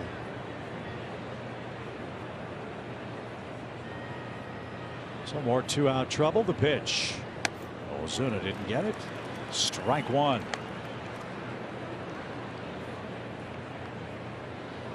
Once again, the Brewers ace runs into an opposing ace. And Milwaukee struggling to score. They've got 2 runs off Max. The Braves got 4 in the 3rd off Corbin Burns, who's allowed 8 homers now on the year. The pitch. This is almost identical as his last at bat. First couple of pitches away, he swings, and he made the mistake of coming back in. And Ozuna got him. And I'll bet if you guys, from an offensive standpoint, could be commissioner for a day, the pitch you would say can't be thrown anymore is the cutter. Yes. It is a devastating weapon. 0-2. Riley at first. And that bounced up there. What a block. I appreciate you throwing me in there. I was a pretty good hitter back in Australia. Yep. Didn't see a lot of cutters though back then. Not a lot of velocity in Australia, so we rely on more 4-seam around the 80-mile-an-hour range. Oh, yep, nice. Yeah. Had to be a big adjustment coming from the southern hemisphere to the north. The rotation's very different on the ball, right? Yes. I noticed that my first at bat against Woody Williams in spring training in 2006. 1 ball, 2 strikes. The pitch is a broken bat, base hit to left. All of a sudden, everything going the Braves' way. Ozuna has a 2-hit game. That piles up a few more pitches for Burns. And Ozzie a chance with 2 on and 2 out. That's just a good at bat by Ozuna. He stayed away from him the whole at bat. This ball is going away from him, down in the zone. His bat broke, but it died a hero. See how flat that back was at impact? Even though the ball was down. Yeah. He gets down low with it. Keeps the bat level. There it is.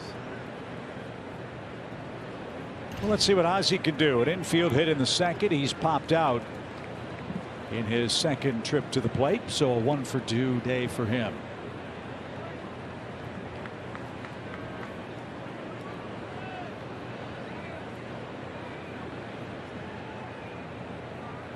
Burns pushing toward 90 pitches. Chance to get a couple runs back here. The pitch.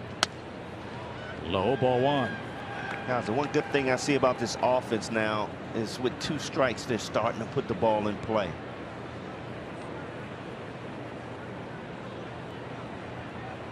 And I think that was job 1 for the Braves to get back to their championship form. That's right.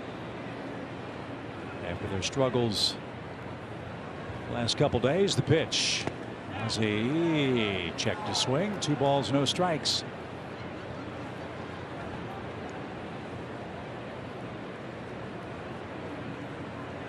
Darno would be next. Braves have done a good job of making Corbin Burnes work in this game. Long inning in the second, the third, here in the fifth. He's only had 1-1-2-3 inning. That was the very first when he threw 9 pitches.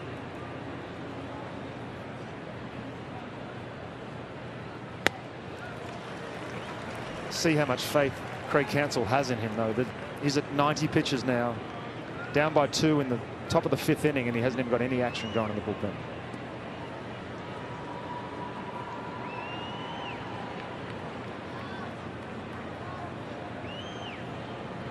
Ozzy's still ahead in the count. Now it's even.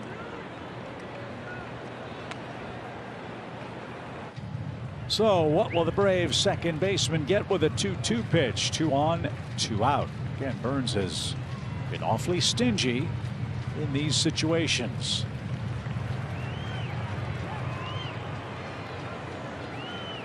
Riley, a fast runner for a big man at second. Ozuna the trailer at first. And Burnes has his sign. Here we go. Came back to strike him out. So 3 strikeouts, 2 singles in the inning for Atlanta. They still enjoy a 4-2 lead with 9-1-2 coming up.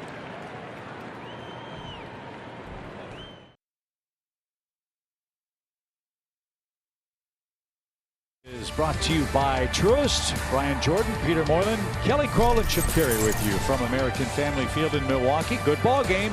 Couple of aces doing their thing. Braves lead 4-2. Max Fried, excellent work through 4 innings. Back-to-back homers in the Atlanta third have given Max the lead, who is, by the way, 31-3 in his career when he gets 4 or more runs of offensive support. Here in the 5th inning, he will face Caratini, Wong, and Urias, the 9-1-2 hitters for the Brewers. Caratini walked and was doubled up in his first trip to the plate.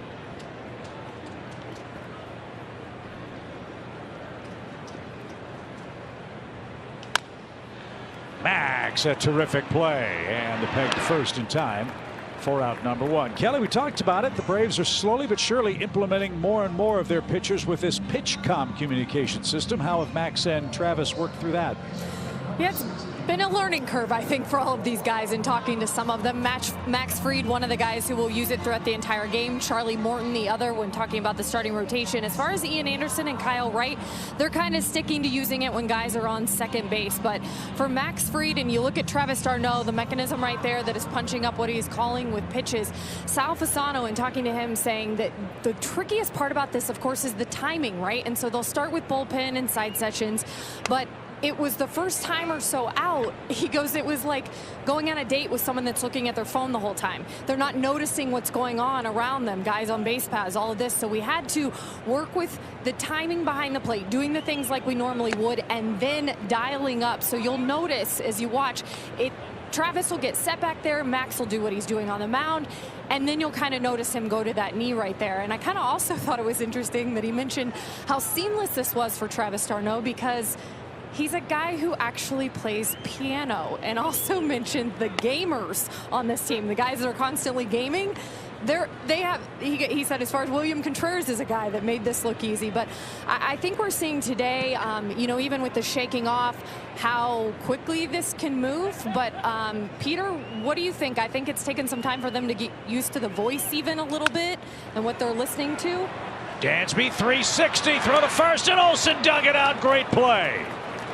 Atlanta's defense has been as good as it's been all year in this series, and Dansby's been at the forefront of that. Sorry, Kel. Great play, 2 outs. Terrific play defensively, and Dansby Swanson, one of the position players, wearing this in his hat right now. As we take another look at this play, and you're right, Chip, the defense, after what we saw in the Padres series, this looks a lot more like the Braves infield that we're used to seeing out there. And Matt Olson also, nice job, and I'm sure Max Fried loves it. Yeah, so aside from Dansby Swanson, Ozzie Albies, position player wearing it, and Adam Duvall in center field. So they're going to know what's being called, and maybe defensively that helps them out a little bit, BJ, but also you can't be giving it away by leaning in, right, or shading too early maybe. Yeah, but they're making this game a lot easier than before when you know exactly what's coming as a defensive player. In the air, left center. That's going to get down by Urias. Another hit for him. That's his 4th of the series. It comes with 2 outs and the tying run to the plate for Milwaukee and Christian Yelich. I'd be very interested to try it. I know that. I think it's interesting to hear Kelly talk about it then when you talk about the routine of a pitcher. It's not just what you do in between starts. It's also a routine when you're on the mound. You take your sign the same way. You come up and you time your delivery. You time your hands gathering at the same time. You might hold for 1 second, 3 seconds, but you're aware of everything going on around you. With that automatic key in your head, your routine might go off a little bit. And traditionalists, I guess, don't like the invasion, if you will, of technology into the game, right? Because of what you said, the way the game was always played. Look, I think this is a great idea. Yeah. It's an improvement that will enhance the pace of the game in theory. Pitch clocks may be coming as well. First the 0-1 pitch. And that one whacked up the middle. Diving play. Dansby knocked it down. Throw to first, and they got Yelich. Wow. What a play by Dansby.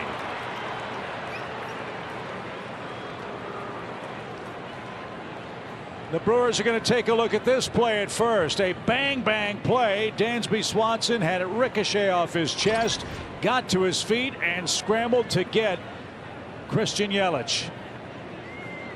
Wow, I'm just ready to stay on that ball, too. Got away from him a little bit. He got up and made a perfect throw. And he thought Matt Olson's toe was off the bag, but it wasn't. Some more leathered larceny for Dansby Swanson. Max Fried's out of the 5th, and the Braves go back to work in the 6th.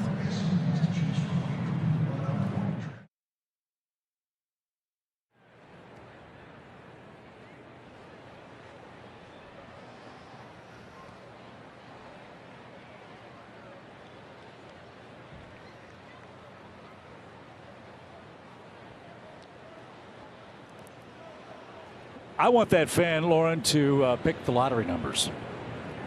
How about that? You ever see that before in a big league game? A fan catches 2? I have, actually. Really? Yeah, there's been a few videos where guys have actually been holding beers and have been able to catch 2 with the glove on. It's back-to-back pitches. I've seen it too. Might have an equipment problem here with Caratini, or nope, forgot to put the pitch count in. That's never a good idea. But back to that. I don't mind the addition of technology and the way that Major League Baseball is doing it. It's so unobtrusive you almost don't notice it. And I think that's what will calm down the old school baseball people with this, or the automated strike zone, which is debuting in AAA out west in the old Pacific Coast League, pitch clocks and the like.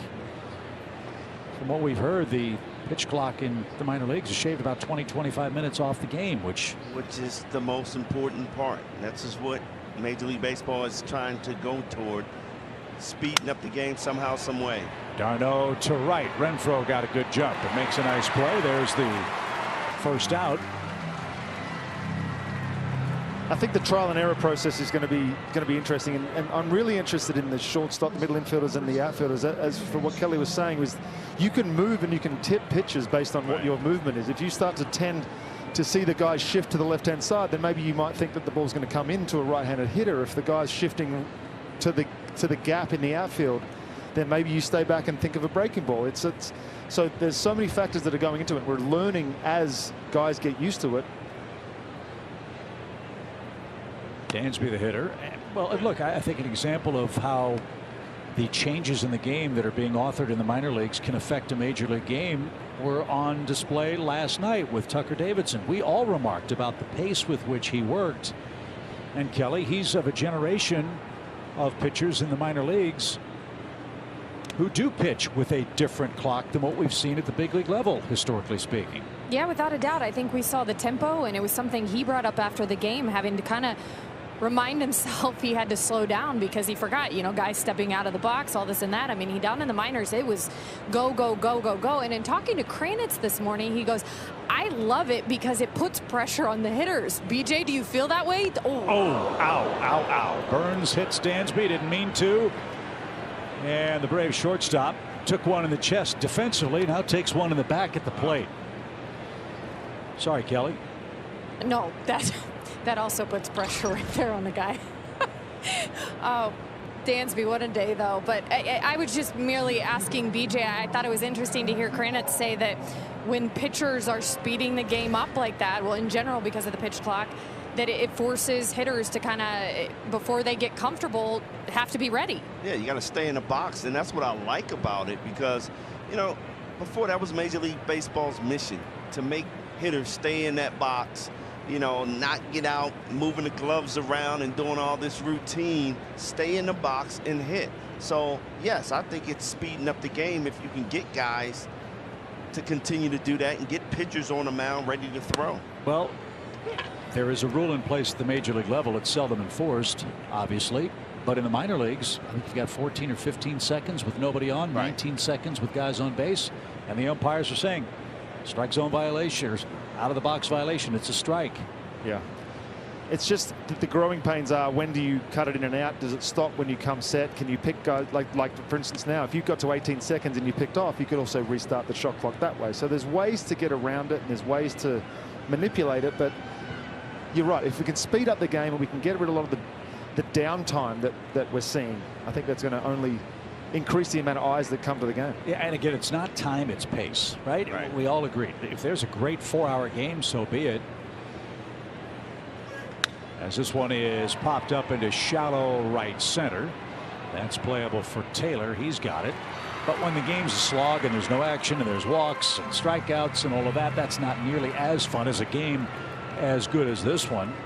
But Kelly, one more thing for you. The pace of Tucker Davidson was fantastic. We haven't even touched on the remarkable accomplishment for Tucker Davidson. His first big league victory came here last night. Certainly something to celebrate with your teammates, and which he did last night in the clubhouse. But the one thing that was missing, guys, the ball, right? The first major league win, you want the ball, whether you're giving it to mom, dad, putting it on your mantle. Apparently Kenley Jansen was unaware that Tucker here hadn't already had a win under his belt, and he tossed it up into the stands last night. And Tucker was telling me this, and so today I kind of asked Kenley, and he was so shocked he didn't realize it. And he goes, well, if it makes him feel any better, I don't have my 200th save ball because that was tossed into the stands. I have 100 and 300. I think he was just dropping his accomplishments really to me, guys. I just think he wanted me to know. But no, you should have seen the face. But to Tucker's credit, right, he goes, listen, I have the ball from the World Series. I got the World Series ring. If this is the worst thing that I don't get that ball back, I think I'm going to be okay. So I think he's just still riding on cloud 9 right now. Why wouldn't you? And one thing I love about young players, they get their first hit. Who knows? Maybe there'll be 3,000. For Tucker Davidson, maybe 100, 200, maybe even more wins than that. You just never know. But he certainly pitched a big game for the Braves on a night when they needed it. Exactly. So efficient, too. He had 41 pitches or something through 4 innings. It was so good to see what he was able to go down to AAA and learn. Dansby leads at first. 1 ball, 1 strike for Travis Demerit. That's in the dirt. But guys, he threw what, 69 balls. Some of them put in play, some of them thrown out. Just give him a ball, man. Come on. What is the game ball in that situation? Which one? Yeah. Just the last pitch. That's the game ball. Must be. Must have been the last out to register the win. Why not the 70th pitch that he threw? Because he didn't throw one. He threw 69. Well, 69. Don't get technical, Peter. The pitch. That's over the inside corner. Well, he's really made Travis inside conscious, and he's been able to get that pitch called today. Yeah, in the 6th. But at some point as a hitter, you know he's diving that pitch in there. You got to be aggressive and swing because he's getting the strike call. Don't let the umpire control your bat right here. 2 balls, 2 strikes, 2 outs, 2-run Atlanta lead. Runner goes and fouled away. Good cut. That's a better swing from Travis there.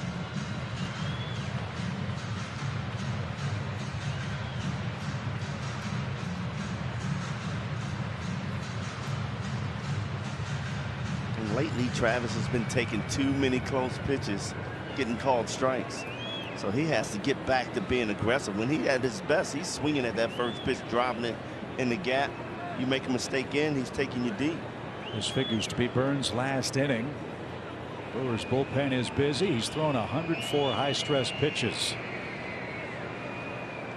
107's his season high. High fly ball, no carry to it. Yelich broke back, but he'll recover. And that will retire Atlanta in the 6th. Max Fried goes back to work. Renfroe, Taylor, and Tellez coming up. It's the Braves by 2.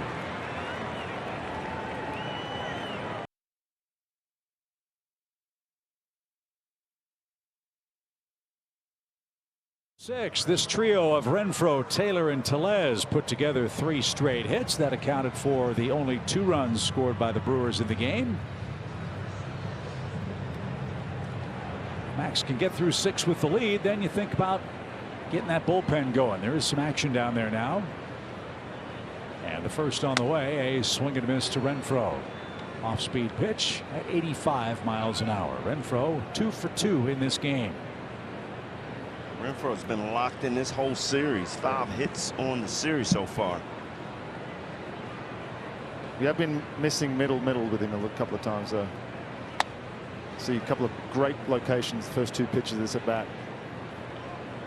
Again, 0-2, you've got so many options. You can go back to that changeup. You can fire a fastball up and in. You can go that slider down and in.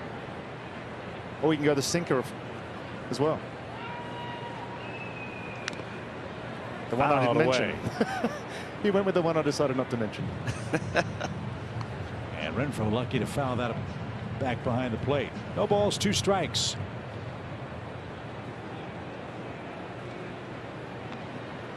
Wouldn't surprise me to see these 2 teams meet again in October. After Atlanta stunned them in the playoffs last year. The pitch. Swing and a miss. That one is tipped and caught. Renfroe thought it was in the dirt. And Craig Counsell's going to pop out and ask for that to be checked. Braves throw the ball around the horn. Alex Tossi says strike 3.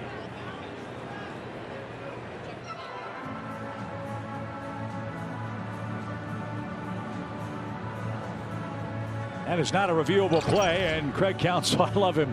When things don't go his way. I don't think he tipped that ball. When things don't go his way, you can see the dejected look on his face, and Renfroe's still waiting by home plate. Counsell wants him to appeal with Tom Hallion. But Renfroe is struck out to start the inning. Max will take that. He's Absolutely. punched out 5 Milwaukee hitters today. Great start to the inning from Max. It's been a tough out this whole series. You're right, BJ. But Max recognizes you don't have to throw him a strike. When you make a mistake and throw him a strike, he's going to hit you. A bullet into left field. So the strikeout a big play. Taylor's aboard for the 3rd time. He's got hits in back-to-back at bats. And Rowdy Tellez coming up. He again represents the tying run. Similar location to the last hit he got. Down and away. Missed the spot again a little bit, Max, but Taylor did a great job staying back and hitting that ball the same place he did last at bat too. He's got a good swing. Almost the exact same pitch.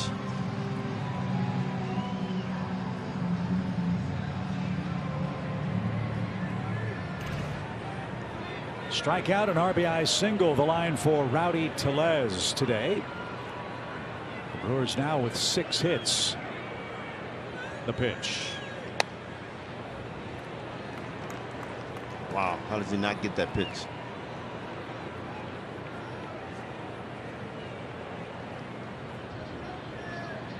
Max Fried trying to win his 5th straight decision. He's 4-2. He's got a 2-run lead, and he is going after it in this 6th inning. I would figure, Peter, with the stress he's had to deal with, this might be his last. If he can get through this one quickly, he might go back out for another one, but I just find it really interesting that he's relying on that curveball now this third time through. Certainly changed the pattern. So many weapons. 1 ball, 1 strike. Brave shift for Tellez. And he went around.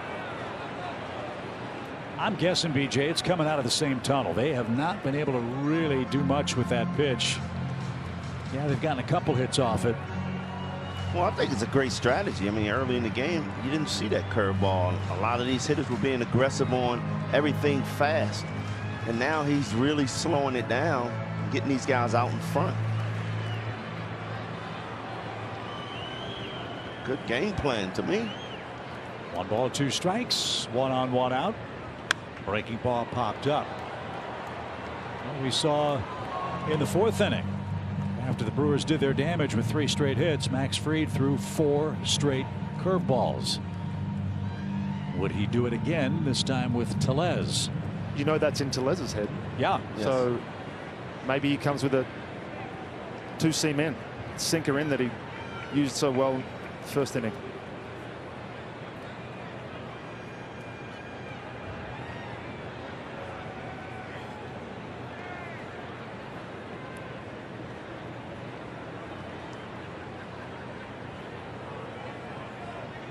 Back to traditional signals for Fried and Travis d'Arnaud here.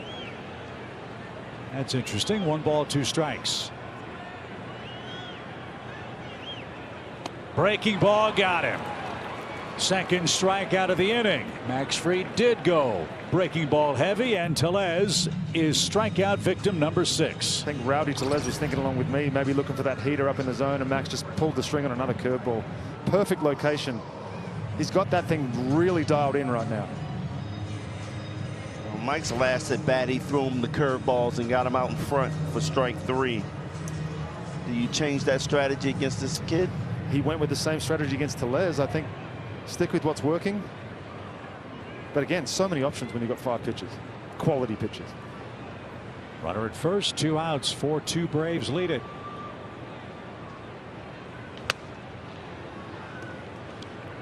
Max still has terrific velocity. That pitch at 96, but off the plate. 1 ball, no strikes. Saw him give himself a little key after that too, to drive towards your target. He's giving himself pushing towards the target rather than spinning off.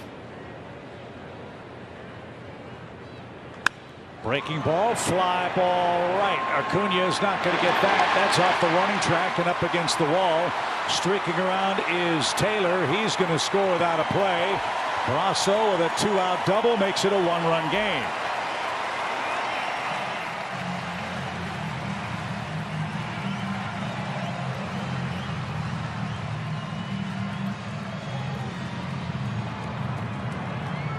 Wow.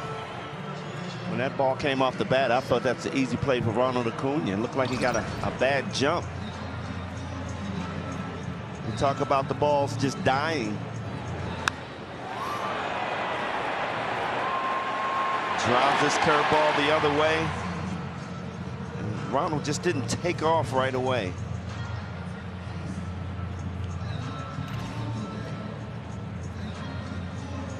So now you've got a runner at second in a 1-run game. This is what PitchCom was meant to do. Let's see what Fried and company come up with here. Brian Snitker is going to stick with Max Fried. Why wouldn't you? As Keston Hiura's the batter and 0 for 2. What was a 4-0 Atlanta lead is now 4-3. Snit must have liked what he heard from Max. Strider was ready to go in the bullpen. Max convinced him he can get this out, get him out of the inning.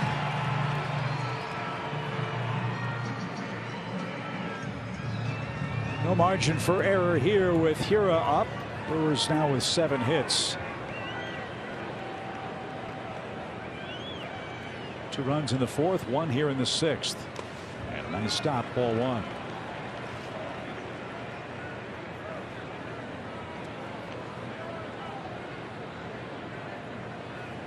Victor Caratini waits on deck. The Braves want to see him in the home 7th. 4-3 game now. Remember, these were the last 2 curveballs that Max threw in the previous at bat. Then he went 97 middle to finish him off. Just missed. Such a good pitch.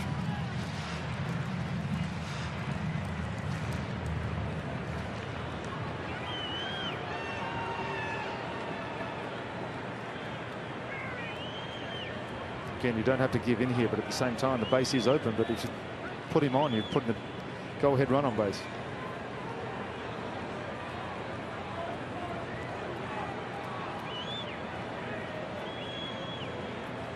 Two balls, no strikes. Slowly hit right side. Ozzy's there. He's got it. And Fried will protect the lead. Milwaukee settles for one in the 6th. To the 7th we go. Top of the order coming up for the Braves. It's now 4-3 Atlanta.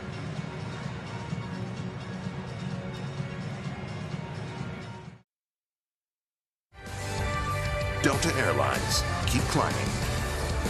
And by Truist, when you start with care, you get a different kind of bank. Where has that been all our lives? Wow. A bacon stand here in Milwaukee. Know about the bratwurst? We might have to get a sample of that before we leave town.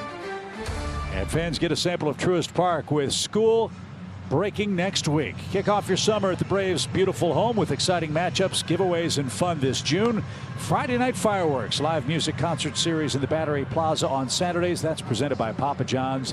And Alumni Sundays. See the upcoming promotions list and get your tickets for a jam-packed summer of Braves baseball at braves.com/promos. Well, the Cy Young Award winner of the National League is out of the game. He trails 4-3. Corbin Burns, 2 homers, a hit batsman, 7 hits in 6 innings.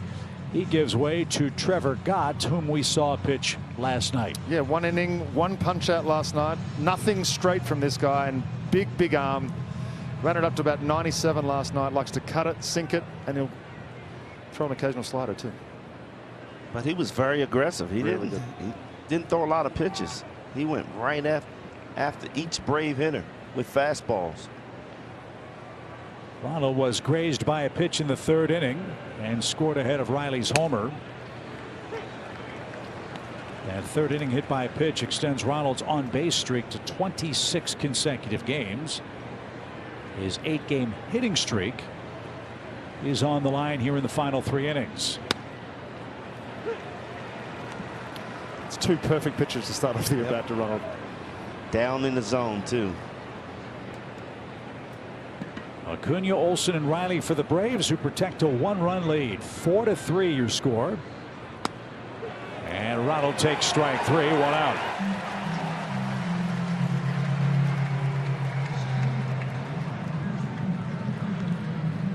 You don't normally see that out of Ronald. Not swing the bat. Don't even take it off your shoulder.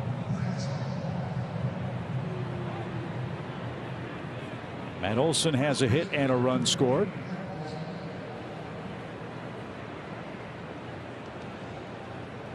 Last night, Gott came in, pitched a perfect inning with a strikeout. That was against the bottom 3 hitters on the Braves lineup card. It's the first time he's faced Matt Olson in this series, if memory serves.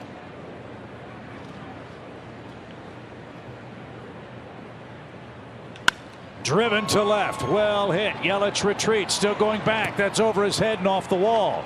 Olson chugging to second. He's in with a 1-out double. That's how Matt swung the bat in the early weeks of the season, with authority the other way, and the Braves look to pad their lead now. Great job by Matt here, being aggressive on the fastball. He knows it's coming, and this ball was middle in, and he goes the other way with that, Peter. Yeah, that's what we saw. You said it, Chip. Early on this season, he was able to drive the ball to all fields. Didn't matter what they threw him, left-handed, right-handed. I'd like to see him get back. That was real nice. Just like we saw in San Diego when he took that ball out in San Diego, which is a tough hitter's park. Almost got one there. So the Braves in this series have 1 hit with a runner in scoring position. That was Riley's homer. Austin has 2 hits today. For another knock here to extend a 4-3 lead. A lot of room on the right for Austin, who's ahead in the count.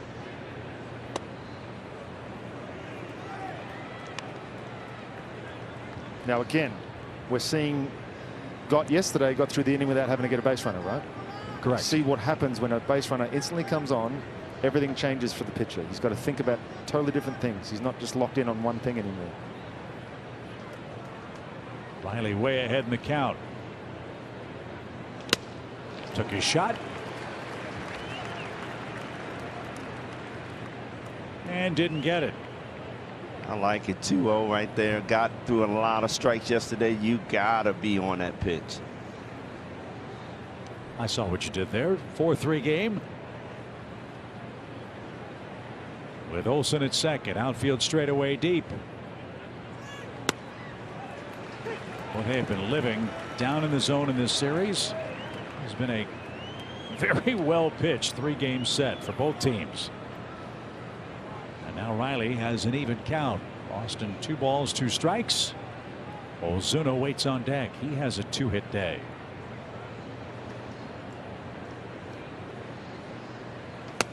And he came right back and threw a fastball right on by. 96 miles an hour. Country hardball there. 2 outs. Just came right at Riley with that fastball up and in. Just couldn't handle that pitch.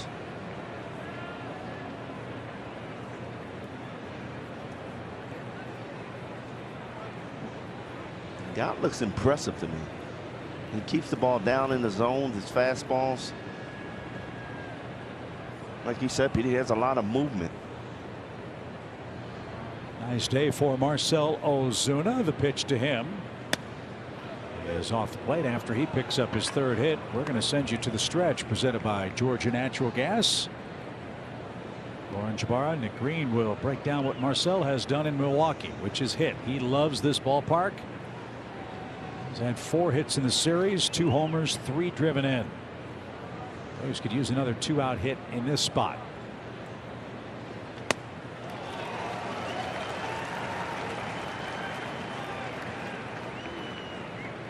Every time he goes up in the zone with that fastball.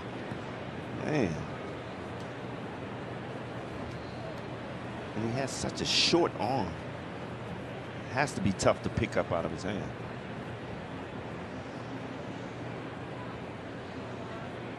One ball, 1 strike.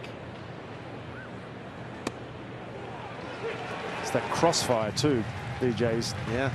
He's not throwing. It's a lower arm angle, but it's certainly not low 3/4. But he's also got that crossfire. Ball looks like it's coming from behind Ozuna. Especially that was a fastball. If he throws a breaking ball off that now, it's going to be tough to hold off. Marcell was mad he didn't offer it that pitch.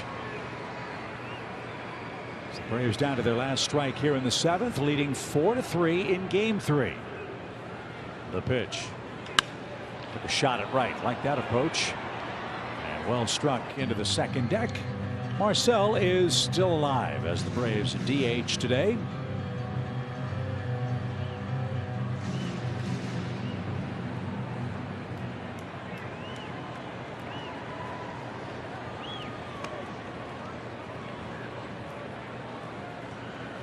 Power hitter, power pitcher. Let's see who comes out on top with 2 outs.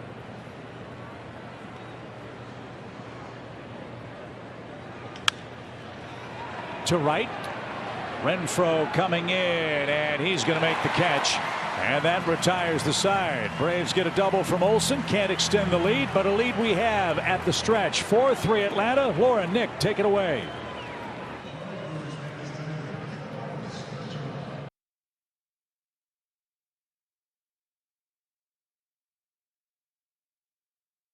In the bottom of the 7th with a 1-run Braves lead. He threw 2 scoreless innings on Monday night, but before that outing there was a chance he was going to be the starter, of course, last night. And this is something, being able to cover a couple innings, starting, coming in, whether it's right now in the 7th, that has made him so valuable to Brian Snitker. And with all that's been going on, of course, in that bullpen. And in talking to Strider earlier this week, he said, you know, at the end of the day, we know how to get ourselves ready. We're all just pitchers. We're told to go pitch whenever we're told to pitch. And I was taught at Clemson that you're a closer no matter what role you're in. Throwing, you just go out there, get one batter at a time, earn that next one. And he goes, I just kept throwing until Skip came and took the ball away. And Peter, that's exactly what he's been doing out here, and it has been working for him so far. He's done such a good job so far this year. I talked to him this morning right before we got on the bus, and he's such a good kid too. He's so dialed in on he knows exactly what he's doing, what he needs to do, what he's trying to do out there. Complete contrast to when I was out there. And it is so easy, effortless velocity. Effortless. And you just see his confidence building every time he gets out there. I think all the effort goes into the squat rack. And he has to feel good about now knowing his role. Yeah. You know, everybody was talking about him being a starter, being in the bullpen, you know, long relief. I asked him that this morning. I said, look, are you still working on that changeup? And he said, right now, with the role that I'm in, I'm just trying to dial in that off-speed pitch, that slider, so I get another pitch to go with that 101. And it, just as you see it right there, it's just so hard to pull the trigger on that. So 19 strikeouts for Spencer Strider in his last 10 big league innings. That's a great way to start the bottom of the 7th. 3 pitches, takes care of Victor Caratini. And kicks a field goal at the end. Look at that. Outstanding. Wow. Painting the black with 100. I asked him if he's going to throw that changeup, and he said it's not often that you need to go to a third pitch as a reliever through 2 innings. It will obviously be an advantage once he gets dialed in. But as of right now, that fastball slider combination, or the Strider slider combination, is just, it's working so well. And again, if you don't want to, just like you don't want to waste all your pitches first time through the lineup, in the case of Strider, he's not wasting that changeup first time through the league. Right. He's able to use that. Maybe we get later in the season and we face the Brewers in the playoffs and they haven't seen that changeup all year, and he can go, you know what, I'll bust it out now. 1 ball, 1 strike, bases empty for Colton Wong. And that's lifted to the left side. Can anybody catch up to this near the tarp? And no room. It's into the stands. And Colton Wong down to his last strike. Well, the numbers for Spencer speak for themselves, quite obviously. He's throwing 100 miles an hour. He's the first reliever with more than 24 strikeouts in his first 8 games in the history of the Braves franchise. Impressive. Think about the arms that have come through. Yeah. Moylan. That was at the top of my list. The pitch is caught on and missed. 101. He's just getting loose. I was going to say you second. I said Kimbrel first, though.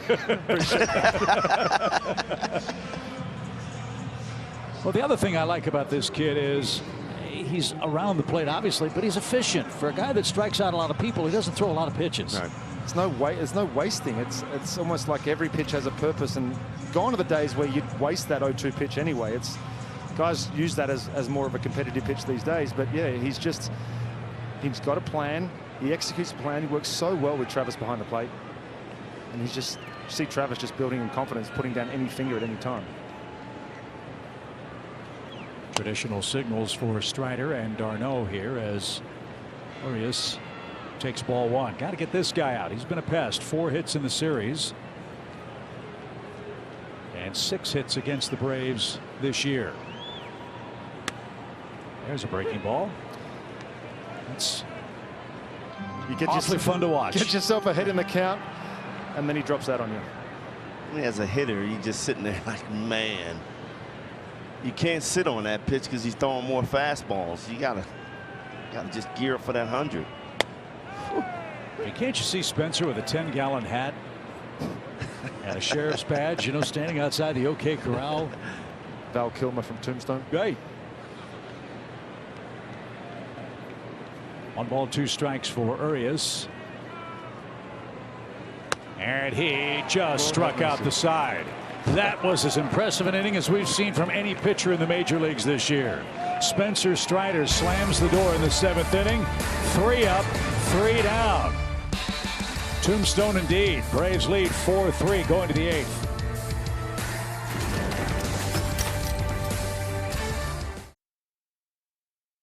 Landmark Dodge Chrysler Jeep Ram. Xfinity. Supercharge your home with supersonic Wi-Fi. Unbeatable internet. Only from Xfinity. And by Georgia Natural Gas. Live the greener life.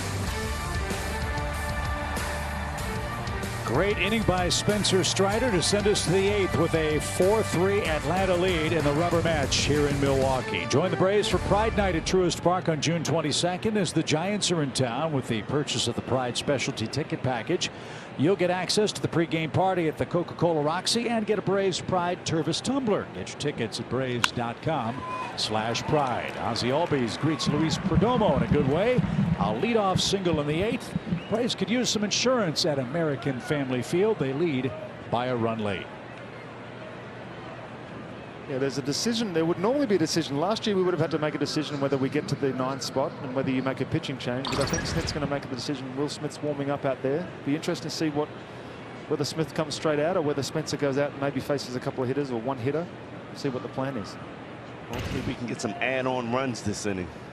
Good start by Albies, who has a couple of hits today. His 11th multi-hit game in his career against Milwaukee. Now let's move him over and get him in. Time for a little ABC baseball. Right man, right place, d'Arnaud. Travis 0 for 3 on the day, but a good job guiding Max Fried through 6 innings of 3-run ball. Ozzie's running, and the pitch is fouled off d'Arnaud's foot, and he's down in a heap in the right-hand batter's box. That's a tough break. Ozzie had that base stolen. I like it. This is the second time they've done this. Albies on first base. He takes off, and d'Arnaud swinging. I don't know whether that's a hit and run call or what. All I know is that hurts right there. One thing we know about Travis, he wants to swing the bat. He's walked once this year. And he's had a great year offensively to start. 1 point led all big league catchers in batting average. Ozzie's running again, this time with 2 strikes, and that is just foul at third. And almost a collision with Brasso and Phil Cuzzi at the third base line.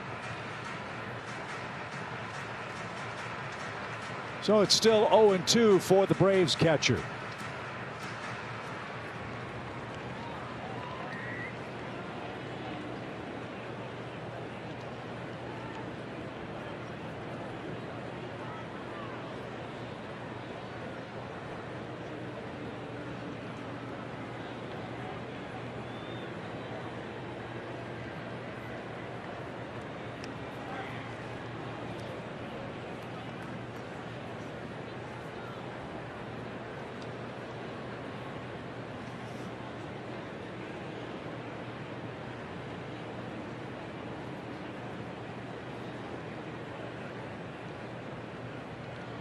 Again, the 0-2. Ozzie starts, then stops. Little roller hit to the left side. Brasso, 2-2 for 1. The turn, got him.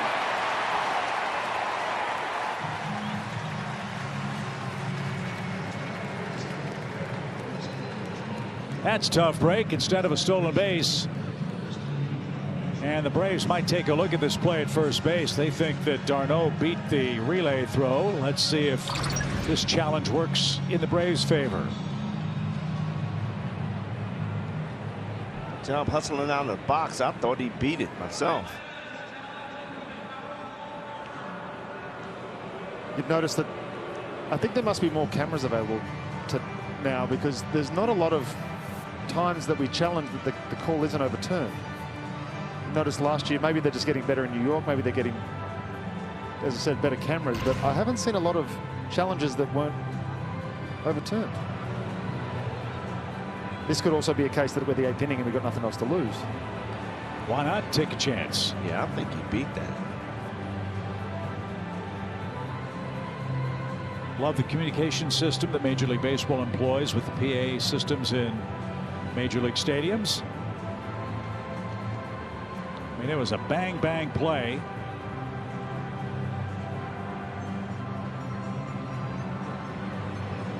I think he beat it, but let's see what Tom Hallion says. The verdict is in.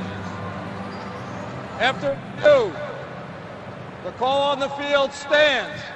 The runner is out, and Atlanta loses their challenge. So it is a double play. It looked like the ball was within the confines of the glove.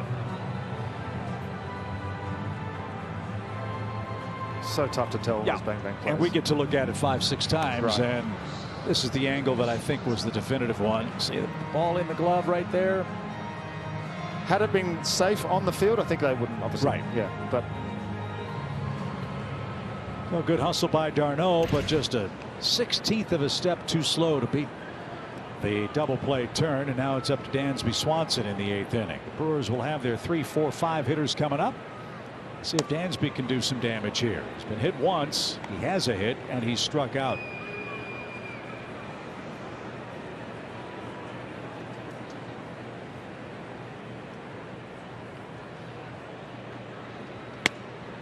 Dansby's going to have a nice bruise when he gets to the beach tomorrow. Yes, he is. He got nailed in the shoulder in the 6th inning for Corbin Burns. Was on the hook for the loss if this score holds. Driven to right, well hit. Renfroe retreats, still going back at the wall, and what a catch! Oh. Slams into the fence and paid the price. Banged his elbow against the wall. That ball kept carrying, and Dansby Swanson is robbed in the Atlanta 8th. Chain link fence punishment suffered by Hunter Renfroe, but he hung with it, took away an extra base hit. What a game. To the bottom of the 8th we go. Braves still lead it. It's 4-3.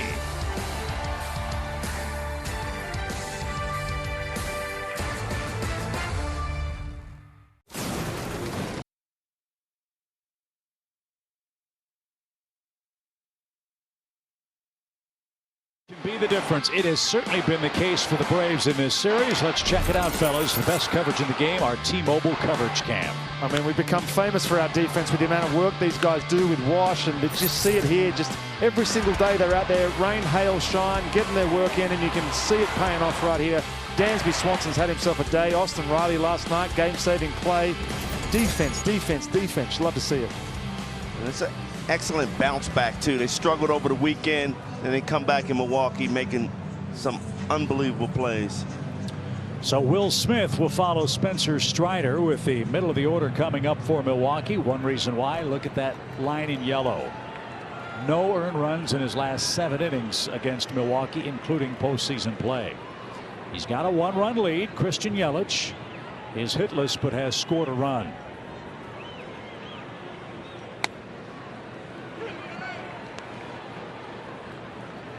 Another reason, we've mentioned it a couple of times, the Brewers have not had much hitting success against left-handed pitching.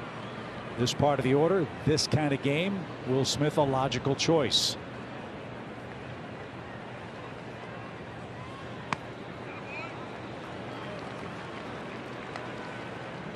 It's a big situation for Will. You know, he hasn't been as consistent as he was towards the end of last year, the last few outings, but he's got away from that fastball a little bit too much, especially the last 2 outings. He's been throwing a lot more sliders and curveballs. He's got to be able to locate that fastball as well. And that's when he gets in trouble. Early this year, he had commanded that fastball, and he was starting hitters off strike 1 with the fastballs. You see now he's really throwing a lot of sliders. Yeah. Well, this is a guy that has given Will a ton of trouble. Yelich 6 for 8 in his career against Will Smith. But you get him, you get the 8th inning off to a good start. Will's done his job, 2 strikes with the first 3 pitches. Let's see if he can finish off Christian here. No shift. Will ready. Here she comes. Yeah, they tried to throw that fastball in there the pitch before, and they missed location. Again, great job by Travis there. Get it back in there again. Get him comfortable with that pitch so that he can use it later in the inning.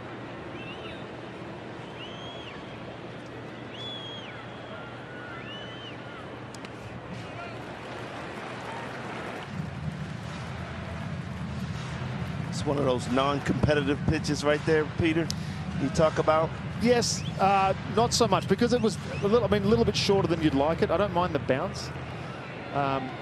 But yeah, you'd like that a little bit closer to zone. Maybe encourage Yelich to at least make an attempt at it. Will Smith, a former Brewer, facing Milwaukee in a 1-run game, and out of play foul. Good location on that fastball there. For him to be successful, he has to be able to throw that fastball. We talked about it earlier in the game with Max. If he doesn't have that 4-seam fastball or something hard that he can get guys off the off-speed stuff, It's just he loses his effectiveness. Well, you notice Yelich is fouling those fastballs off. I think he's looking for that curveball. Another payoff pitch. He got him. Pulled a string, and Yelich is retired.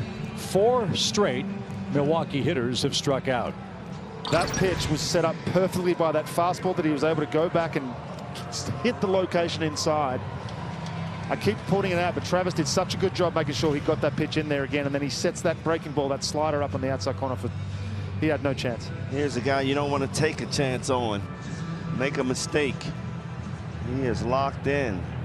That man is Hunter Renfroe, who's 2 for 10 against Will Smith. 4 of those at-bats were strikeouts.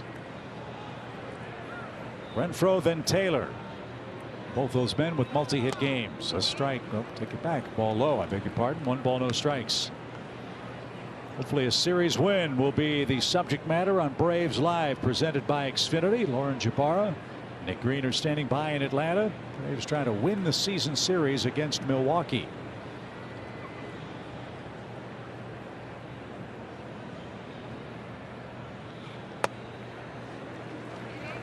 Two and 0. Very careful.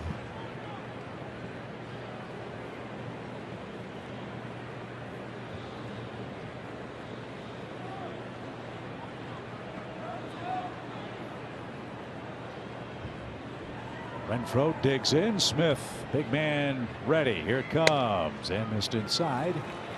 3-0. You know, we talk about the pitching matchups and the head-to-head results. So much of that is dependent upon how a hitter is going at the time. You can understand the care with which Will is working here. Renfroe's had a good series, and he's had a big day today.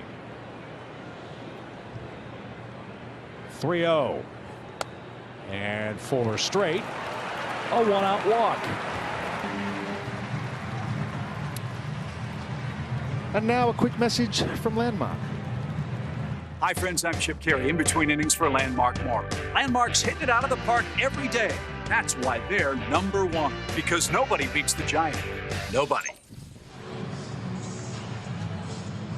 So Smith passes Renfroe. Tyrone Taylor is the hitter. He's got 2 singles, has an RBI and a run scored. This will be a great time for a rollover. Taylor's 0 for 2 against Will. Much less experienced hitter head-to-head with the Braves reliever. 3 defenders left side of the diamond, and a swing and a miss. This is the point. Will's an experienced guy. He's not afraid to pitch with traffic, and he knows Taylor's trying to change the game with 1 swing. Exactly. Use his aggressiveness against him. Base runner on. He's had a tough day. I'm not happy to see the back of Renfroe, I'll tell you that. It's not personal, but we've had a tough time with him. Good stop. 1 ball, 1 strike. Remember, Taylor took those 2 identical pitches, hit line drives over shortstop. One was a changeup, one was a fastball. So you see Will trying to pound him inside. Looks like that might be the scouting report. In the weeks ahead, it'll be interesting to see how the bullpen roles shake out for Atlanta. As Kelly reported earlier in the series, there's been a shift change with the night shift, with Tyler Matzik going to the IL. Some shoulder discomfort. The pitch is lifted out of play, foul. The good news is, from what we've been told, there's no structural damage for Tyler. But Peter, as you suggested, not just a physical reset, but maybe a mental one too. Yeah, such a huge workload for Tyler over the last 18 months especially. I just think it's a great opportunity. If he gets maybe a month, 6 weeks off in the middle of the season, it's not all that bad. It's not a bad thing when you can get him to come back in the second half and be the Tyler Matzik that you've got used to over the course of the last 2 years. 1-2 pitch. He wanted to swing, laid off. 2 balls, 2 strikes. Well, that reset certainly worked for A.J. Minter last year, wouldn't you say?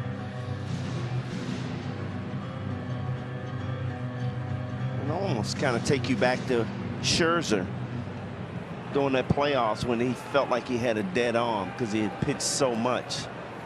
And I said coming into the season with Matzik, didn't have that velocity that we were used to, and we knew something was going on. I honestly believe it's a dead arm.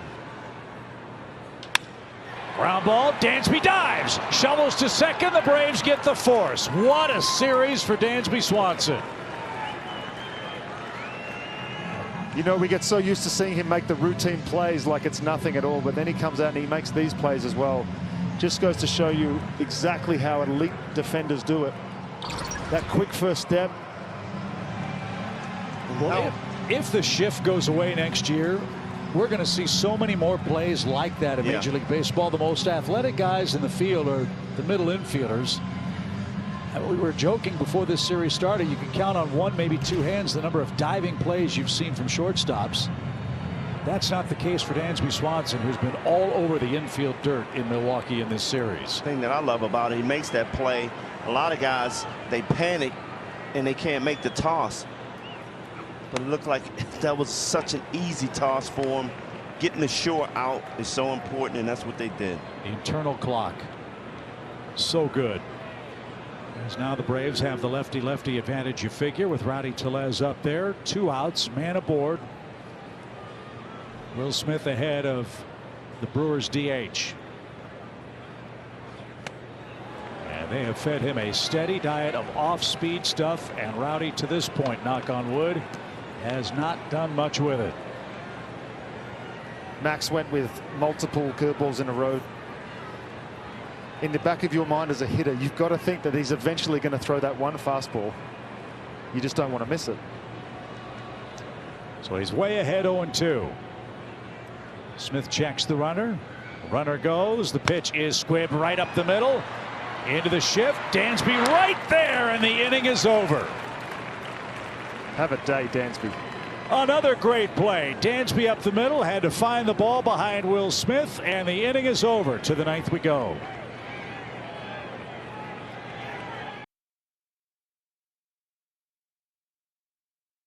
Milwaukee, the Braves have a lead with 3 outs to get, and they will take aim at a new relief pitcher. It's Devin Williams for the Brewers.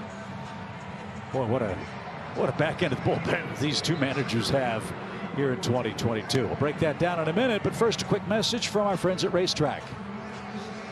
Fuel up like the Freeze does with whatever gets you going at Racetrack.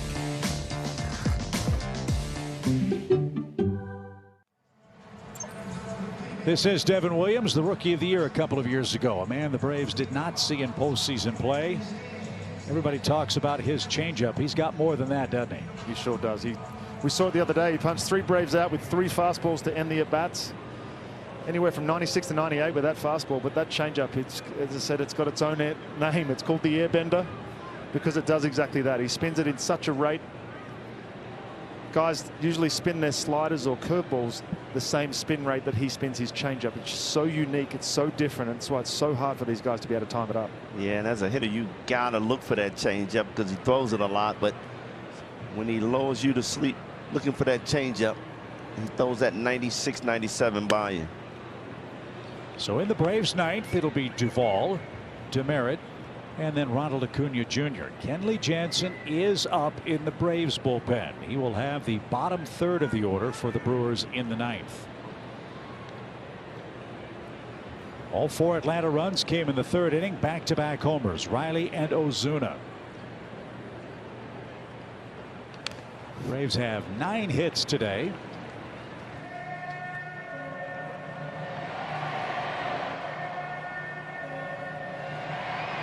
And have left but 6 men on base.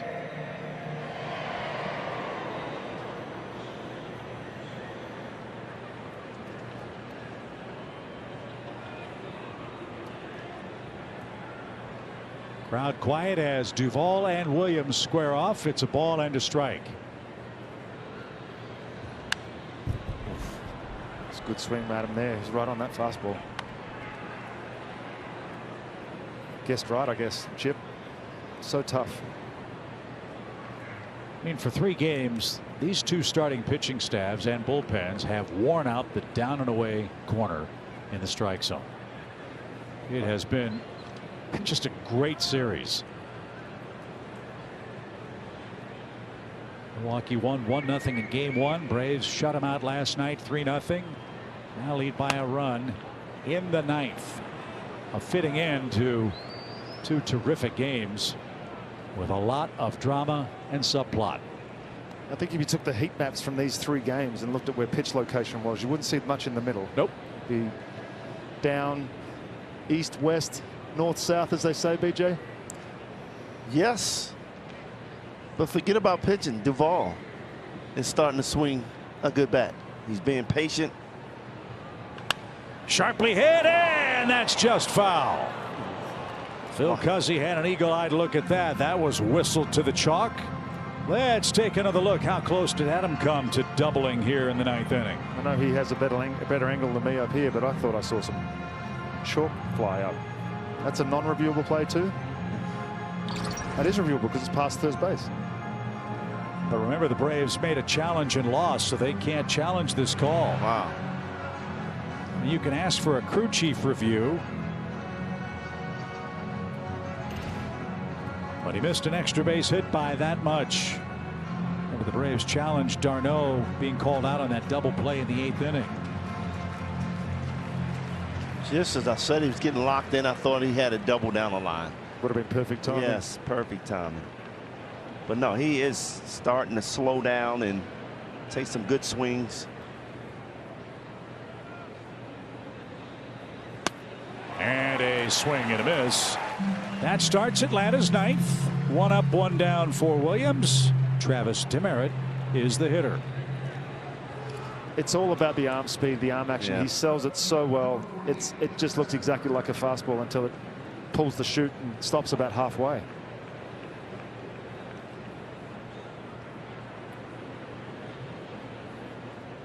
Does such a good job selling that changeup. Yeah, I mean, it's almost, as a hitter, you almost got to pick a pitch and just stick with the plan.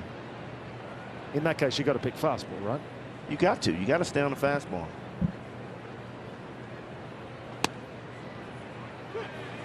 There's that down and away strike. You know, it's so rare that you hear someone talk about a changeup being a devastating pitch. Trevor Hoffman had one. Yep. Devin Williams has one. Williams blessed with that big fastball too. Trevor Hoffman had his and then hurt his shoulder and had to come up with the changeup, and he took it to a Hall of Fame career. No balls, 2 strikes for Travis. That was 83-mile-an-hour changeup, and now he can come with a 96, 97-mile fastball in that same spot. Instead, it's off speed, and Demerit's down on strikes. But again, you look at these 2 teams and how similarly they're built. You have bullpens that can come in and not only hold leads, but they can hold leads without contact. Yeah, you just got to look at the swings that these guys get towards the end of the game. These are major league hitters that are just taking swings like they've never seen a pitch like this before, which, in honest, they haven't. It's a wiffle ball. Right. Yeah. It's just, it moves so differently to what these guys are used to seeing just because of the amount of spin that he can put on it. From a right-handed, it's almost like you got to tell yourself that he's throwing a left-handed slider and get ready for that. Ronald hits again and rolls that foul. Day of rest for Ronald and the Braves tomorrow, hoping it'll be a happy flight to South Florida after this game. Then we open up a 3-game series with the Marlins. Charlie Morton, Kyle Wright, Ian Anderson lined up for the Braves in that weekend set. Then home Monday for our first look at the Phillies.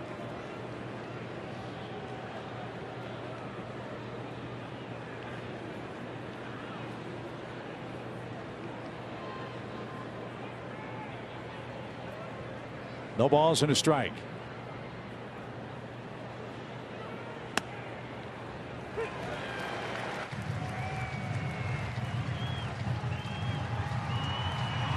It's like he doesn't make a mistake. It's if he wants to hit the ball outside corner with a fastball, he does. If he wants to throw it down into a righty with a changeup, he does. 0-2 for Acuna. They're going away here with 2 outs. Might have been the first slider we've seen from Williams.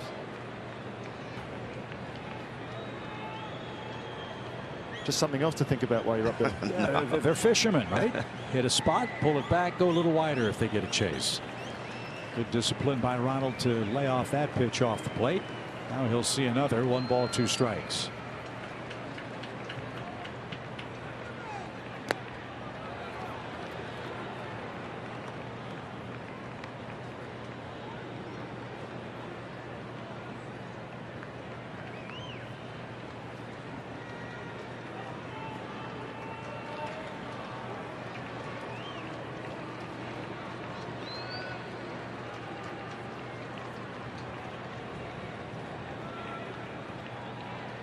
Base is empty for Acuna, who looks to extend his hitting streak to 9 games in his last at bat of the day.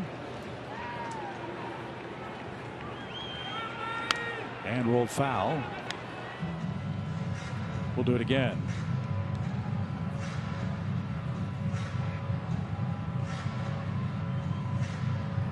I would say it's kind of like the way you prepared to face Mariano Rivera. You knew what was coming. You knew that he was going to try and throw one pitch. You knew exactly the movement it was going to make, but you just still couldn't adjust. Well, yeah, but you got a guy that's throwing more than that one pitch. Yeah, it's nasty, but he has 2 nasty pitches. Yeah, and then he showed you a slider right there that puts another thought in your head.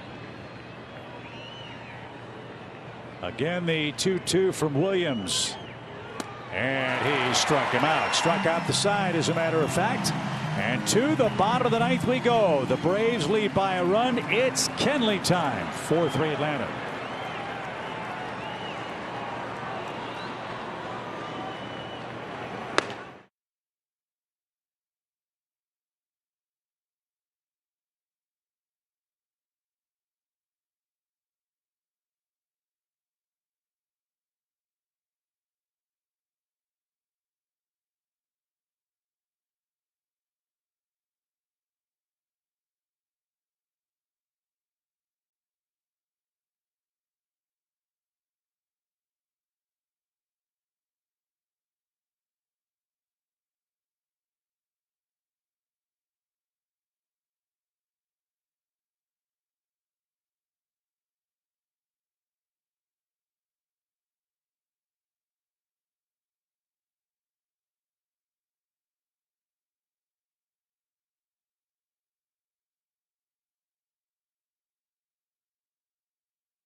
Yes, on the banks of the beautiful Mikosuke Canal, the Braves will meet the Marlins in Miami. That's always an entertaining series. It will be the Friday night showdown presented by Kaiser Permanente. Charlie Morton will open the series for the Braves, who, if they win today, would pull to within 2 games of 500. Kenley Jansen is on the mound to protect a 1-run lead. He's got the lower third of the order. Coming up, Brasso, Hira, and Caratini are the Brewers hitters. Our Coors Light Beating the Pressure feature is Atlanta's pitching. It has been remarkable. Not just the starters, the bullpen over the last 4 games. Check that out. ERA .73, 37 innings, 38 strikeouts, a little better than 1 per. Opponent average over 158. Kenley Jansen, 1 earned run in his last 14.2 innings pitched. That's why you go out and get a big fella like this. And after his first outing of the year where he struggled, he has been sensational since then. And that's the problem for relief pitchers. As you know, Peter, you give up a couple of runs early, you pitch an inning at a time. It takes a long time to whittle that ERA down, but Kenley's done that. 9 for 9 in save opportunities. We're going to have a delay. A fan has come onto the field and is going to be escorted off by security here at American Family Field. So that won't help Kenley Jansen's cause. Now he's running straight toward the middle of the diamond. That's not smart.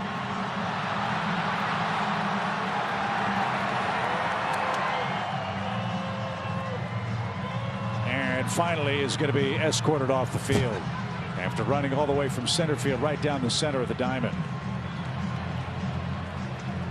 what effect does that have on you? Kenley Jansen's ready to go to work. Jace Peterson's ready to hit. And Kenley Jansen has to wait until that fan's escorted to the ballpark police station. Well, it's certainly not something you have to deal with every day. But yeah. We've seen Kenley have to deal with the umpire dispute in San Diego, who got through that inning beautifully. Tends to fire him up when he gets out of his routine, so let's hope it does the same thing here. I'm just glad Jace Peterson didn't high-five him. He ran all the way to the plate to Jace get a didn't high punch five. him in the mouth, honestly. I mean, respect the game. That's just uncalled for. So lefty-righty matchup. Former Brave Jace Peterson will lead off against Kenley Jansen. Peterson got the start in game 1 of the series and went 1 for 3.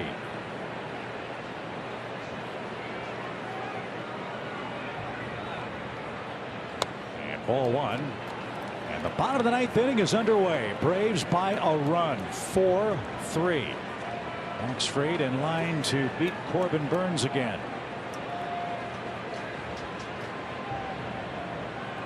Outfield playing deep for Jace Peterson. Especially Duvall in center. The pitch. Too high. 2-0. Braves did bring on Guillermo Heredia. He replaced Travis Demerit in left. So it's Heredia, Duvall, and Acuna left to right in the Atlanta outfield. Braves play Jace Peterson slightly to pull on the infield.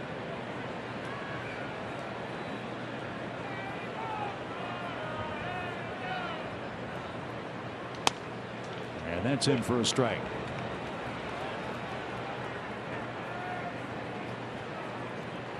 Toughest save in the business, Peter, as you know. 1-run lead on the road. Zero room for error, unfortunately, but if one man can do it, it's this guy. It's been so good this year.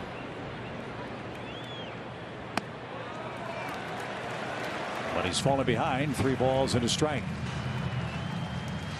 You don't want to get Peterson on first base. He has a lot of speed.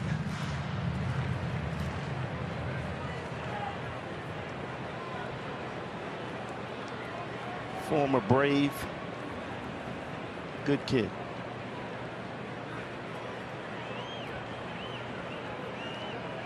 Kenley with his shimmy on the mound. Now the 3-1 pitch. Right there, full count.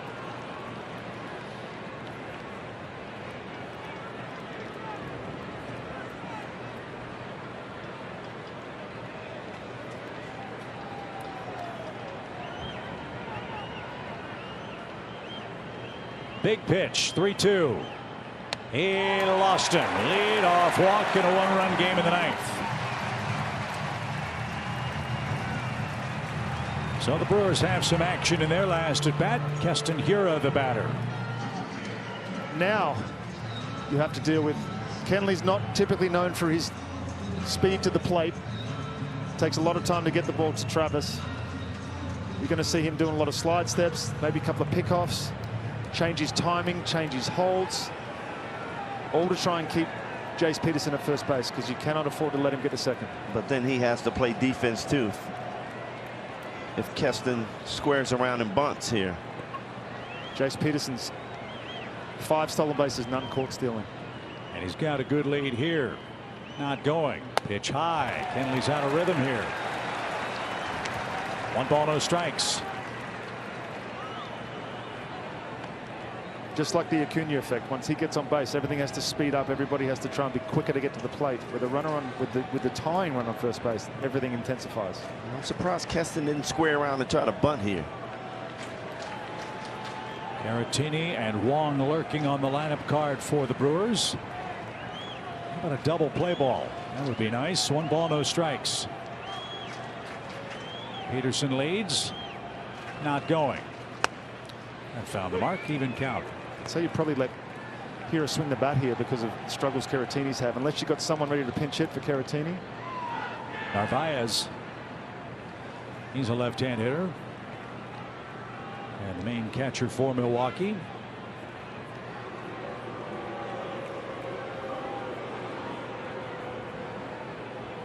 Did that ever distract you as a pitcher when you throw over the first and the fans start booing you?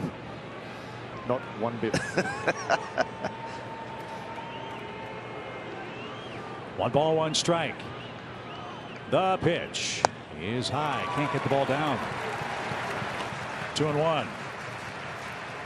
On the road, you get booed just walking out to the bullpen, so getting booed for a pickoff is nothing. But this is a big pitch here from Kenley. He's missed up a couple of times. A lot like Max, needs to dial it back in, get that ball down.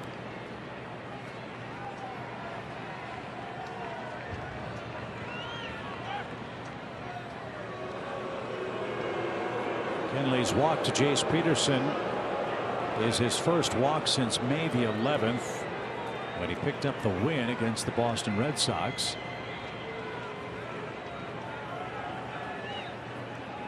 Four saves, 2 wins for Kenley in his last 7 appearances. 2-1 count. Peterson at first. The pitch. Line drive to left, but right at Heredia. Now the double play could win you the game if Caratini will oblige. Here up 0 for 4, 1 out.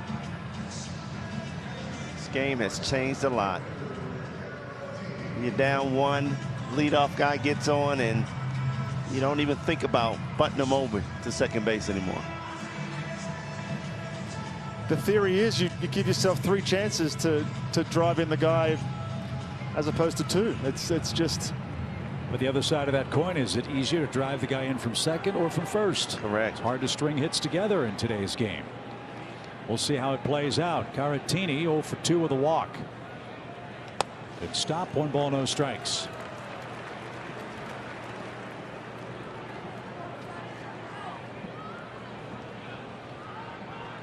How many sacrifices the Brewers have this year? I can say none. 0. Not a single one. I'd say there'd be a few around the league like that. How many sacrifices the Braves have? None. The game has changed. It's a National League game, but with the DH. Runner goes this time. Pitch is a strike. The throw is also a strike, but dropped at second. Peterson stole that one, and now he is in scoring position with 1 out. He's 6 for 6 in steals.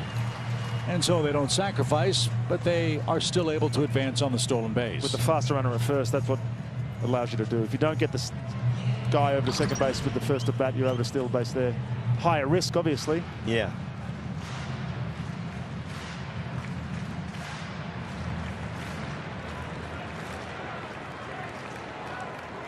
Good job by Dansby keeping that ball in front of him.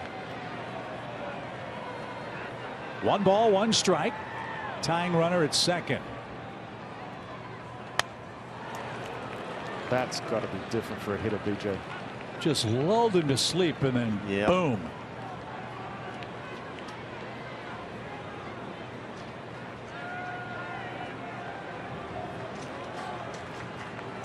But you can see how much more comfortable he is now with the runner in second, because he doesn't have to be as quick. Still has to be quick. Dansby can hold him on the base. Shorter throw for the catcher.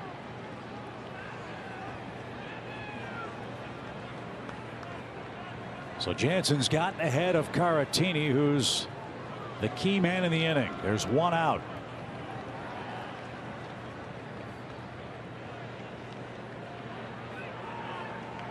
Riley is wide off the line, so it could be a sprint contest at third base. Tried to tie him up inside. Missed in to the Brewers catcher. 2-2.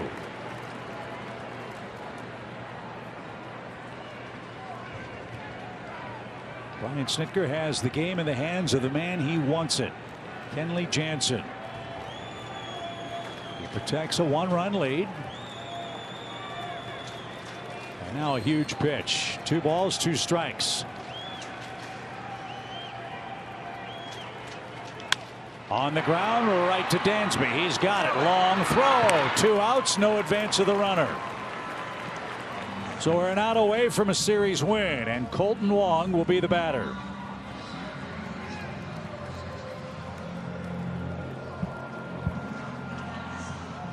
These are special guys that pitch the 9th inning. They just are. No matter the situation, you never seem to see him sweat. Oh, he's sweating. Don't worry about that. Yeah. But he's not going to show signs of it, that's for sure. He's been doing this a long, long time. He's probably seen every situation you can see. He's probably been in and out of every jam. Just takes his time. He's so methodical, takes his time, never rushes himself. Struck out Wong for the last out last night. High fastball. Right there, strike one. Yeah, you saw him attack with those cutters, and then he went the two-seam up and away. Just darted out of the strike zone. Wong swung through it. No balls, one strike. Colton Wong, the final Milwaukee hope. Pop back our way and off to our left, and now Kenley and the Braves a strike away. You did tell me I was going to get a foul ball. That could have been it. See if we see that same high fastball to get him like he did last night. This is what's so fascinating about the chess match, because he knows that he did that last night. He knows that that's an option for him. He knows to lay off that. But then if you lay off that and it's a cutter, strike three. He's way ahead. No balls, two strikes.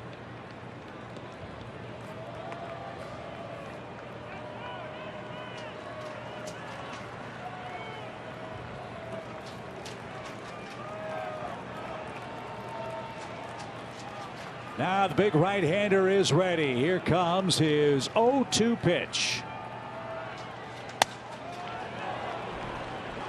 Oh, wow. That was close. That was a carbon copy of the same pitch last night. Nice job by Wong to lay off that one.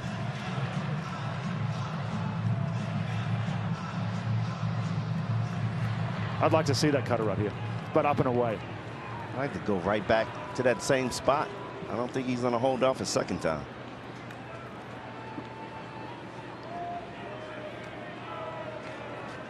Jansen ready with his 1-2 pitch.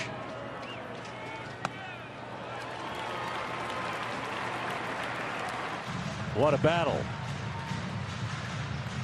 Jansen trying to end the game. Wong trying to get the game to Urias, who's on deck.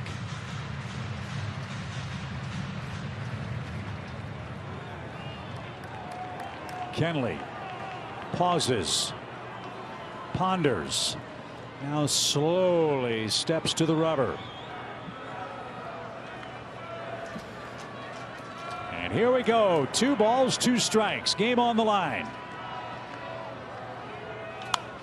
Popped up, but headed for the seats.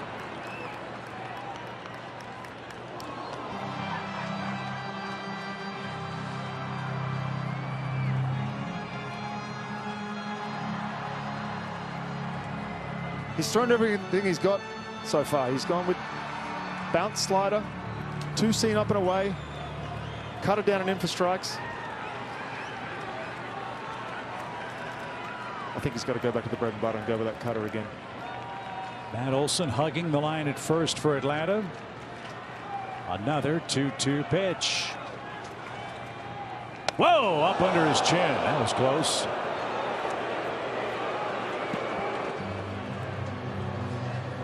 Full count.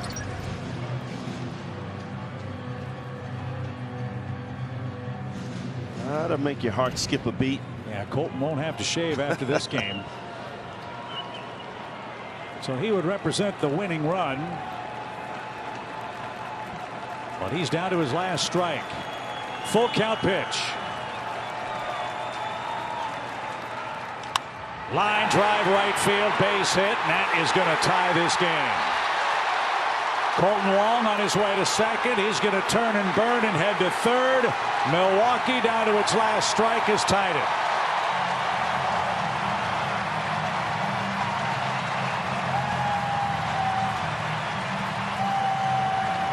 So the leadoff walk comes back to haunt Kenley Jansen.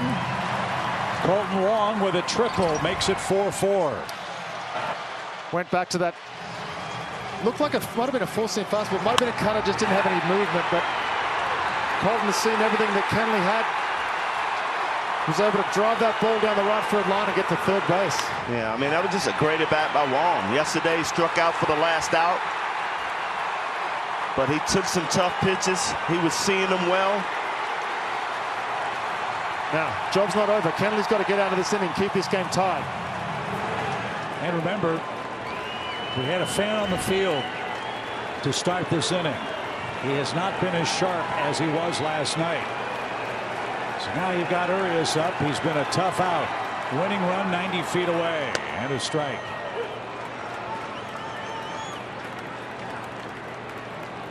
So Kenley's consecutive save streak ends at 26 this afternoon.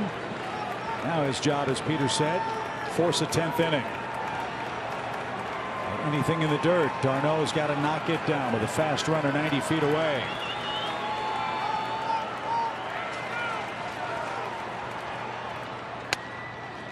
Inside corner, perfect pitch. It's so hard to gather your emotions too. You know you've just given up the lead. You know it's on you. All you can do is just fight.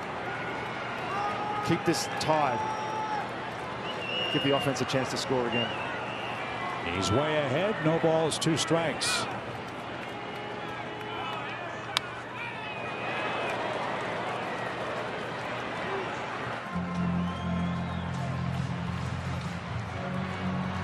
So Fried and Burns are off the hook. Now it's a battle of the bullpens.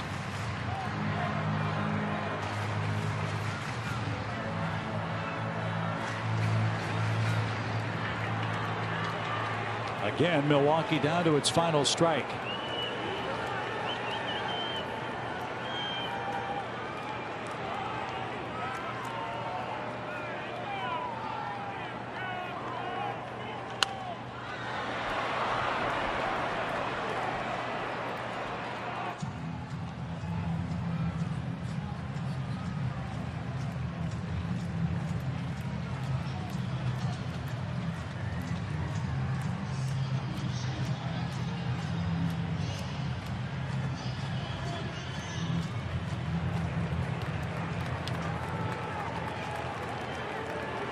See how hard Kenley's had to work this 9th inning. He's about to make his 27th pitch.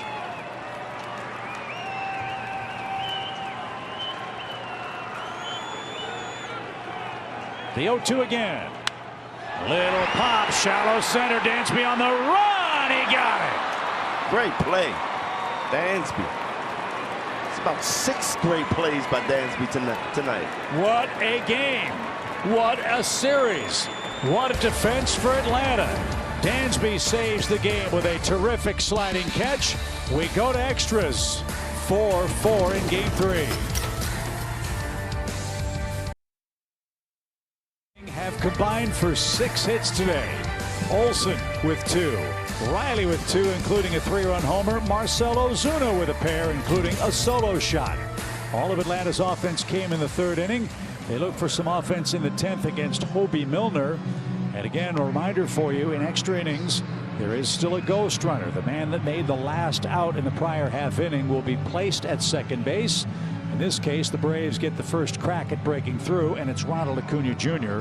who will be in scoring position for Olsen, Riley, and Marcell. It's worked out well. It's almost like if you could choose one, you'd certainly choose him. Yeah.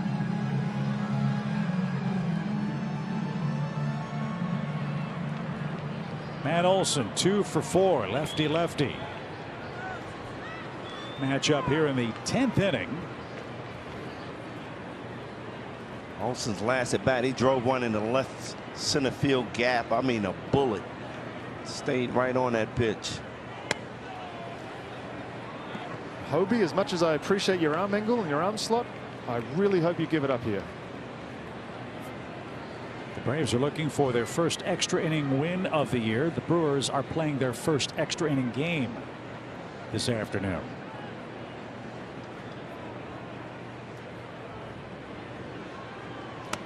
Almost hit him inside. I got to watch this a lot in international play before they implemented it here. Yeah, what do you think? We used to start with the runners on 1st and 2nd.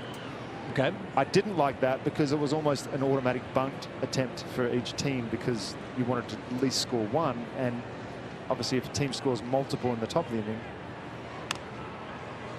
then you have the opportunity to choose whether you want to bunt, score 1, or try and drive them all in. Well, was the thinking in that rule, you give the offense something with a runner in scoring position, but you give the defense something too, and if the double plays in order right away? Sure, but all you're doing then is making it really hard to score runs if you have the runner in first. So I do like this. I do You get to stay out the double play on the first hitter sometimes. Let me ask you this, though. Did you see a lot of bunting those guys over? Oh, if there was only 1 run scored at the top, 9 times out of 10 guys would try and bunt, especially in international play, because you're playing about tournaments. You're talking about, you play usually 10 games over 12 days, so it's. Oh, Olsen had a good cut, fouled it back, and now faces a 3-2 count. This is so fascinating how this ghost runner rule is used by the managers. As we said, neither the Braves nor the Brewers have a sacrifice bunt. You almost never see that nowadays. Right. And I guess it's predicated on what part of the lineup card is coming up for you. And that being said, if the team who hits first doesn't score. Ball 4, Olsen and Acuna are aboard, and Austin Riley's the hitter. It's almost like you can guarantee a manufactured run if you just laid out a bunt, get into third, and then obviously they have to put the ball in play and sacrifice fly, and all, but it's a lot easier with a runner on third, less than 2 outs, than it is from a runner. And 2, it's interesting, I think, who has the advantage, right? If you're the visiting team and you get the first crack at scoring, and you force the home team to score, the game is over. On the other side, if you shut them down, you can walk off. It's a fascinating rule, and one that was implemented for obvious reasons during COVID. Wonder if it'll stay.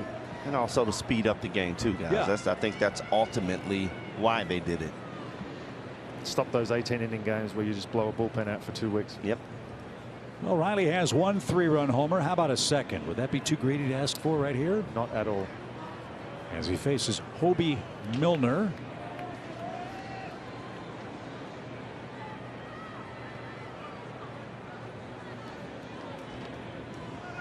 You talk about how streaky this team can be. And now the entire Brewers infield wants to get together and talk it over. For me, I'll take a 3-run homer so Ronald Acuna don't have to run hard. And no matter what happens in this 10th inning, let's assume optimistically that the Braves get the lead. My question was, who would close? It looks like A.J. Minter's down today, so Darren O'Day will be called upon to face the 3, 4, 5 hitters for the Brewers. 2 on, nobody out. And that butterfly misses away. 1 ball, no strikes.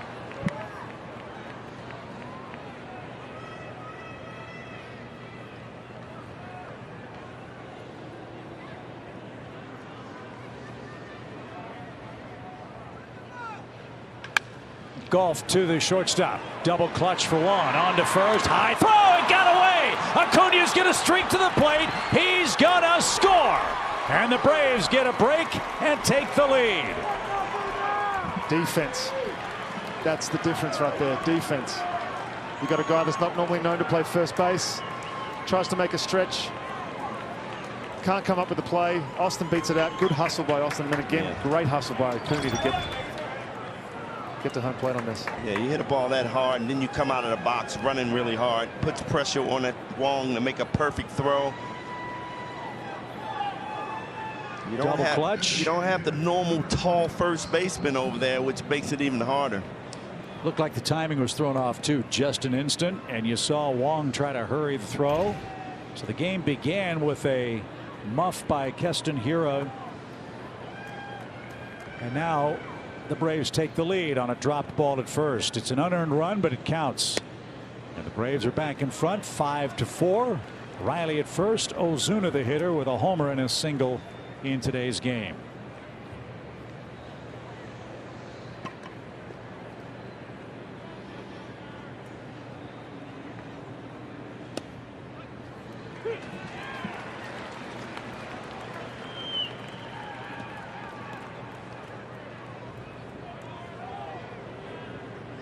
Normally you'd say when a hitter has the success that Marcell has had in this ballpark, you drag him kicking and screaming to the charter. But he played in Miami. He liked hitting there too. 0-2 pitch, and fooled with that one. Marcell is down on strikes, and Ozzie Albies the final hope to add to the lead here in the 10th. Ozuna was upset on that strike 2 call away, and I thought it was a ball myself. Then he comes in on him.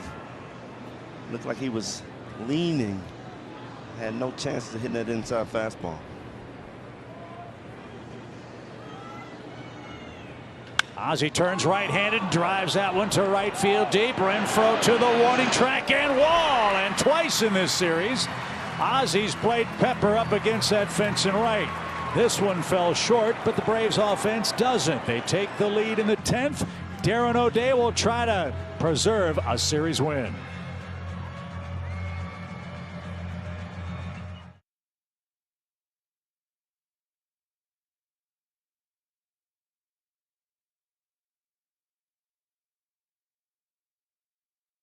Of the 10th inning, one of the great strengths of the Atlanta bullpen is you have multiple men who know how to close games, and Darren O'Day, fellas, is no exception.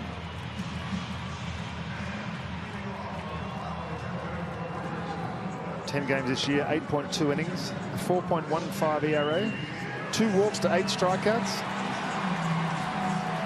He's done it before. He's done everything in this game, that's for sure.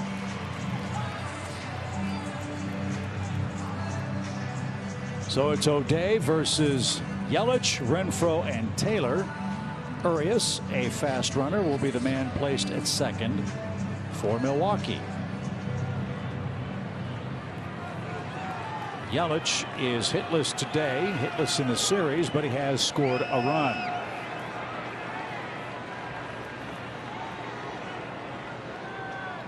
We'll see how the Brewers play it with the Braves back in front. What a game. And a strike. Is there really any advantage lefty-righty here? Normally with that arm slot, absolutely. But the thing that makes Darren so effective is that he doesn't throw like a normal submarine guy. He throws that rising four-seam fastball that keeps hitters, left-handed hitters especially, off balance. Inside move, and O'Day nearly picked off Urias. That's a Veterano move right there. That was. That is. Caught me off guard there.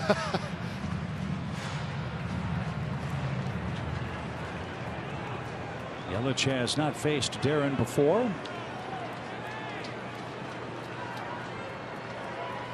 Renfroe and Taylor to follow. 5-4 Braves. We're in the 10th.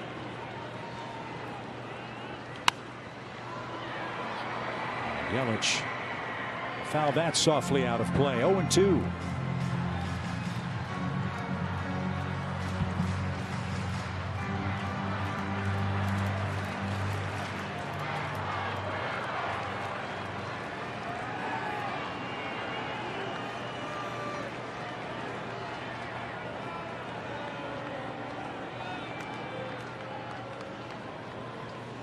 Darren's using PitchCom as well. Again, with 2 pitches, it makes it a little easier. Well, with a man on second, too, right? You would use it. That was the point. Lifted left side out of play. The other part of PitchCom, it's not just pitch. You can signal location, too. It's a little more complicated than just fastball, curveball, or whatever your repertoire is. You can say fastball in, up, away, but you were talking, Peter, there's something that sometimes is missing in a big spot for a relief pitcher. Yeah, I think the energy that the catcher can give you just by the way that he throws the signs down, or gives you a fist bump, or, you know, points to the ground and says, I really need you to bounce this one. I'm sure you can still do it with PitchCom once you get used to it, but it's just not the same effect. Into center, that's going to get down for a hit. Urias had to hold. And now Milwaukee comes right back. It's first and third with nobody out. Difference here is they are the home team. And they've got the tying run 90 feet away, the winning run aboard with Renfroe coming up.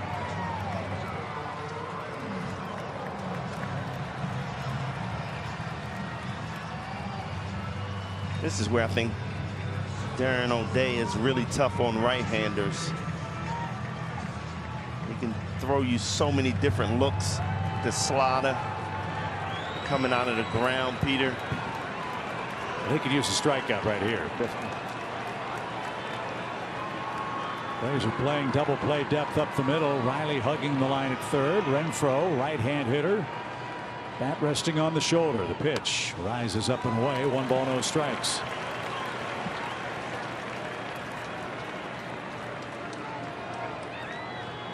Again, the experience of O'Day, the open base at second base. Renfro's been hot all season, all series. Taylor's got a couple of knocks today as well. You just got to pick your poison.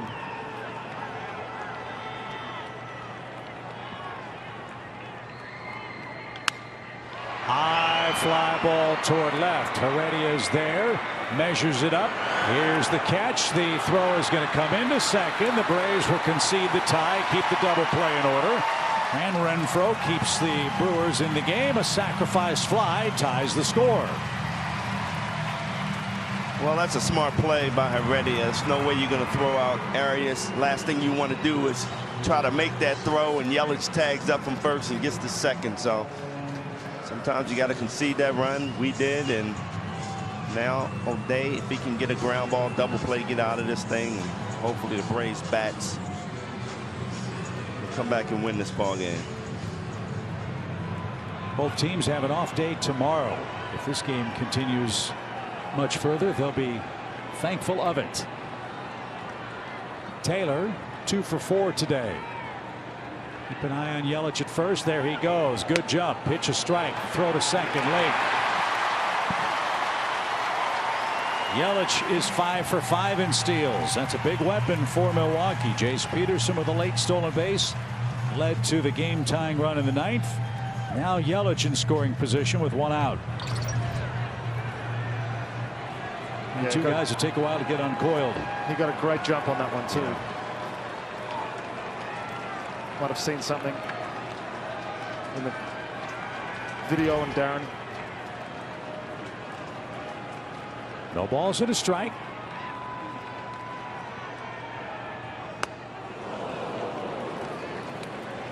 Taylor does not get cheated. So he's behind 0-2. When O'Day gets this game to the 11th, Darno, Swanson, and Duvall will be the Braves hitters, but still some work to be done here with 1 out in a 5-5 extra inning extravaganza. And that's where the game has changed so much, Chip. You got a man on second base, and you have such a big swing there instead of looking to just drive the ball somewhere.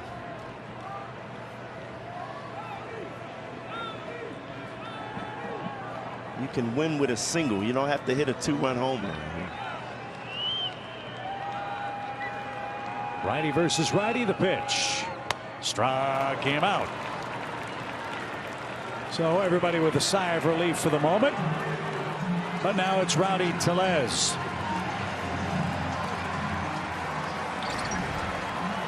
Great pitch by Darren, going up and out. That's that pitch I was talking about, the rising four-seam fastball. Snit decides to walk Tellez. Intentional walk. Jesse Chavez warming up in the bullpen. So Darren O'Day will leave with 2 outs, 2 aboard. Hunter Renfroe with a game-tying sacrifice fly.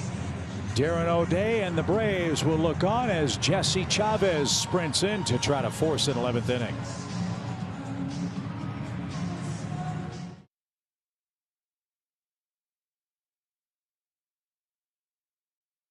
Game, Peter. His last outing, believe it or not, was May 10th. When he faced the Red Sox, faced one hitter, struck him out. Jesse was doing good work before that in the Braves uniform. Got him from the Cubs. He's done really, really good stuff. Lots of strikes. Jace Peterson walked in the 9th inning against Kenley Jansen after a fan ran on the field. I should say, yeah, right after the fan ran on the field. That seemed to disrupt Kenley. Walk, stolen base, triple later with 2 strikes. Milwaukee got the game tied. They've tied it in the 10th here on a sac fly. Runners at first and second with 2 outs.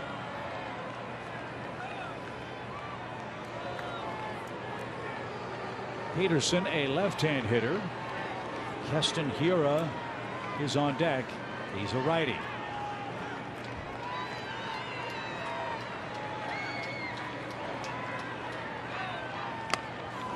Right on by. 1 ball, 1 strike. Pitch calm. Chavez must not be using it. Right? He just stepped off and. I think he was just doing a long hold. I think he was just going with a long hold to see if they were going to, yeah.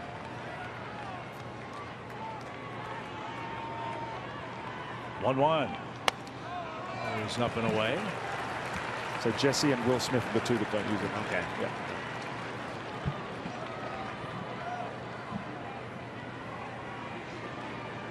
And you've got a base open. It's third base. Ideally, you don't have to worry about that.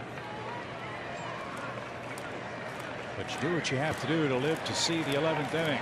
2 balls and a strike. And Peterson let that one sail by. Now the Braves again a strike away from moving the game forward. But don't you think it'd be very convenient with a man on second base to be using the pitch calm? Well, that was the main reason. Yeah, for I it. thought so. That's why I'm a little surprised. 2-2 count. Way high, 3-2. Jesse's also been pitching for 14 seasons without it, so too big of an adjustment. He may just not be ready for it. He may be working on it in the bullpens, but just not ready for it now. And again, if you've had success doing what you've done for 14 years and not needed it, why change? And you're not getting signs stolen, and you're not. 3-2, runners go. High fly ball center, but it's going to stay in the park. Adam Duvall is there. Jesse Chavez puts out the fire. Our duel continues. What a series. What a game. 5-5 after 10.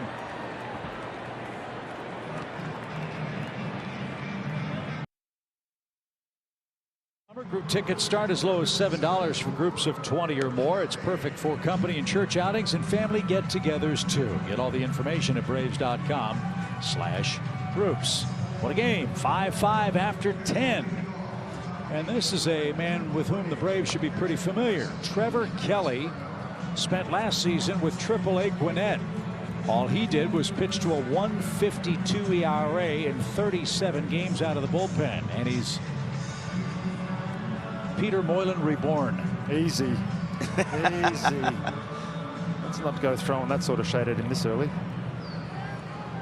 How do we not see this guy at the major league level with those tough bullpen to break into last year? Well, you're right about that, but we've seen a lot of pitchers come up and down from Gwinnett.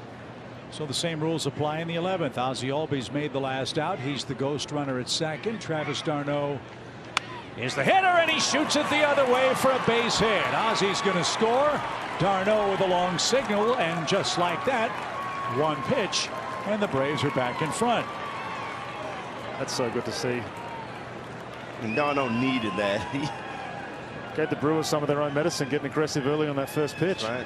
But to your point, guys, we've talked about it the last couple of days, putting the ball in play. Brian, you've said for the last couple of weeks, inside-out approach, take what the defense gives you. It paid off here. And if you watch d'Arnaud in batting practice, that's all he does. The first 2-3 rounds, he just drives the ball the other way. In there, he just spread out, didn't try to lift his leg and hit the ball far. He just put it in play, found the hole right down the line. He also knows, having probably caught and faced a lot of guys that throw like Kelly, his job, his whole plan is to try and get you to pull the ball to the left side of the infield. The approach should always be right field against a guy like Kelly or myself. Not that you get to face me anymore. Well, if this game goes to the 14th or 15th, they may call you. And I'll be ready. Dansby's had a great series defensively. A couple of hits as well. We'll try to keep the train rolling here for Atlanta. That's fouled back. They're getting good looks at this guy. Yeah. Good approach. Good swing.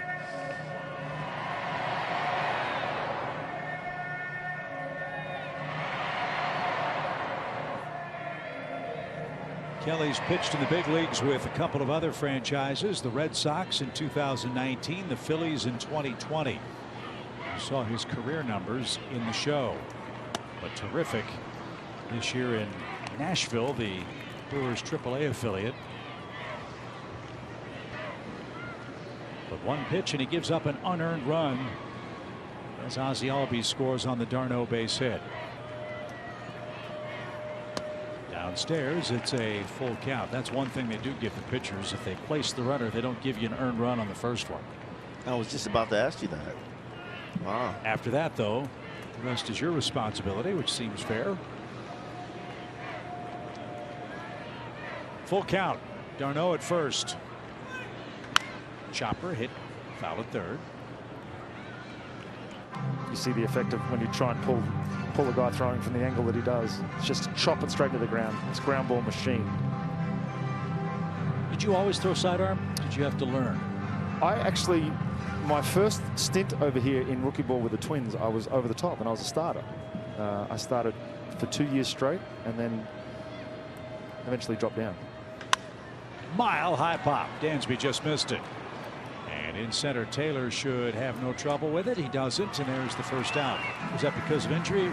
Exactly, because I was, yeah, I had to stop pitching from over the top because of a couple of back surgeries that I had, and it was doing damage to my hamstrings just because of that motion. So I stopped pitching, went to hitting, was playing first base, and then the club that I was managing for a while needed some pitching, so I decided to drop my arm angle down and use the same approach that I was using swinging, and that rounded instead of over the top. And then literally 2 years later, I was in the big leagues with the Braves. That's a good story, man. Wow. You should write a book about that. Funny you say that. Adam Duvall, the Braves hitter. Adam looking for his first hit today. Braves have the lead again, 6-5. We're in the 11th. On the ground, foul at third. It's quickly 0-2. Guillermo Heredia will be next. Remember, he checked in defensively here in extra innings.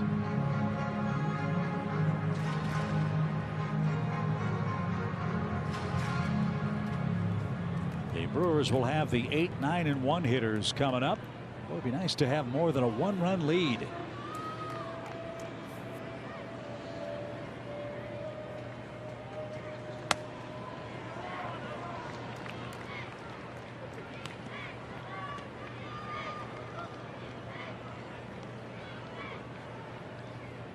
Don't forget, Braves Live follows us. It's presented by Xfinity. Atlanta trying to get out of town with a series win.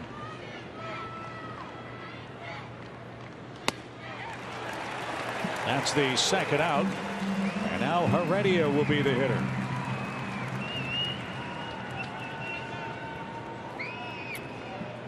Heredia get it going. He's been struggling at the plate.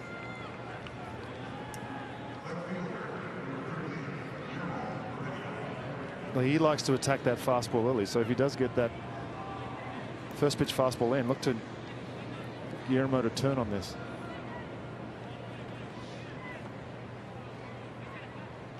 Can't imagine how hard it is to hit in the major leagues, Brian, when you get 3-4 at bats every day, but when you get plate appearances like Heredia so sporadically, it's that's a real tough job. It's tough. It really is. And you really got to stay in great condition. And when you get those opportunities, you got to be ready.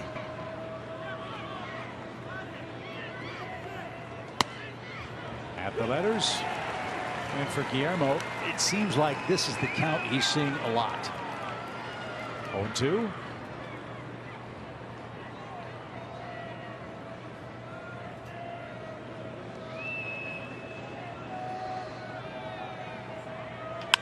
On the ground to second.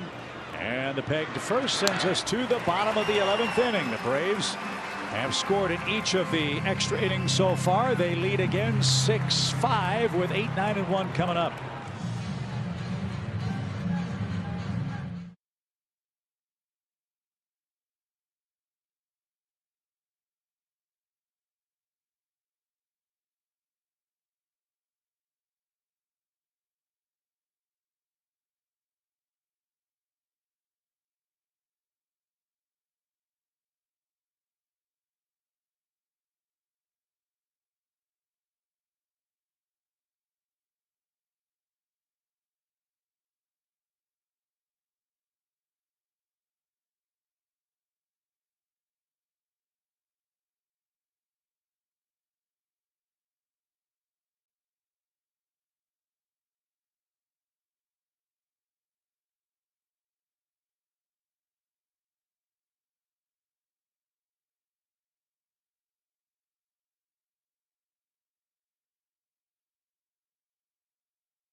He's come to Truist Park for a 4-game series starting Monday, May 23rd. That series is built by the Home Depot. May 26th, the first 15,000 fans will get a Freeze bobblehead presented by Racetrack. Get your tickets today at Braves.com/promos. None of the Braves fans have left. They want to see a series win. So do we. We're in the 11th. Ghost runner at second base will be Jace Peterson. Jesse Chavez back to work. He will face the 8, 9, and 1 hitters for Milwaukee. This is the group that got it done in the 9th inning to force a tie against Kenley Jansen.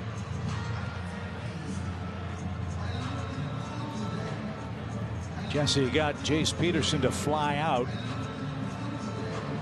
in the Milwaukee 10th to end that threat. So Keston Hiura, he's had a tough day. He's 0 for 4. All right, guys, I found some stats here. Uh-oh. Keston, 2 sacrifice bunts in 2021. And sure enough, he swings. It is. I mean, I'm not saying it's right or wrong. It's just fascinating. It is. It's a new school way of playing versus the traditional old way. Yeah. Don't know that either one is wrong. It's just different.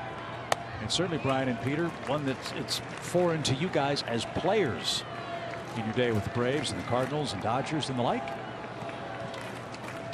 We'll see which club comes out on top in this one. For the moment, the Braves lead it 6-5.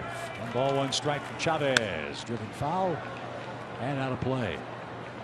So this is what Jesse does so well. Just pump strikes.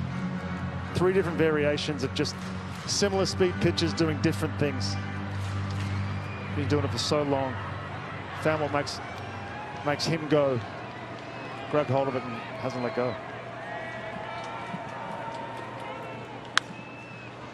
That's headed to the right side and off the facade of the 3rd deck. And from Sheboygan, Wisconsin, made that play. Had a brat in his hand and everything. That was impressive. 1 ball, 2 strikes.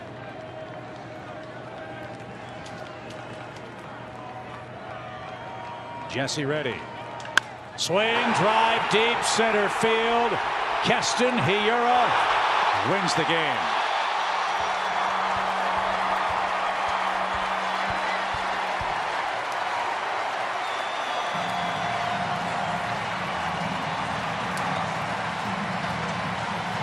Well, guys, I did say feast the famine from this guy.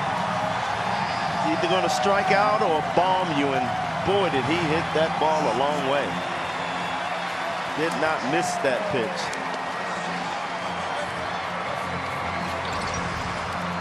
For a kid that had a tough day at the plate, I would say that makes up for it. Jesse made the perfect pitch. Sinker on the outside corner.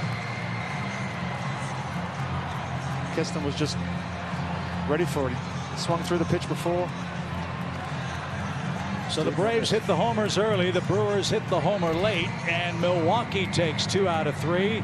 The Braves and Brew Crew split 6 games in 2022.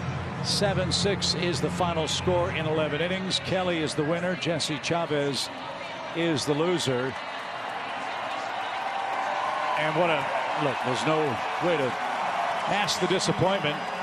This was a great Major League Baseball game. Sadly, the wrong team won it. A great series. Great pitching right the way through. 3 games of great pitching, timely hitting. Defense was unbelievable, especially by the Braves. And guys, offensively, we're seeing guys start to make contact, drive in runs with 2 outs. So that is a positive going into Miami. Day off tomorrow. 3-game series with the Marlins starts Friday night. Charlie Morton will get the ball for us on Bally Sports Southeast. The Marlins have not yet announced their starting trio for the weekend set. BJ, Peter, great job. See you guys in Miami. Braves Live presented by Xfinity is coming up next. 7-6 Milwaukee in 11, the winner today.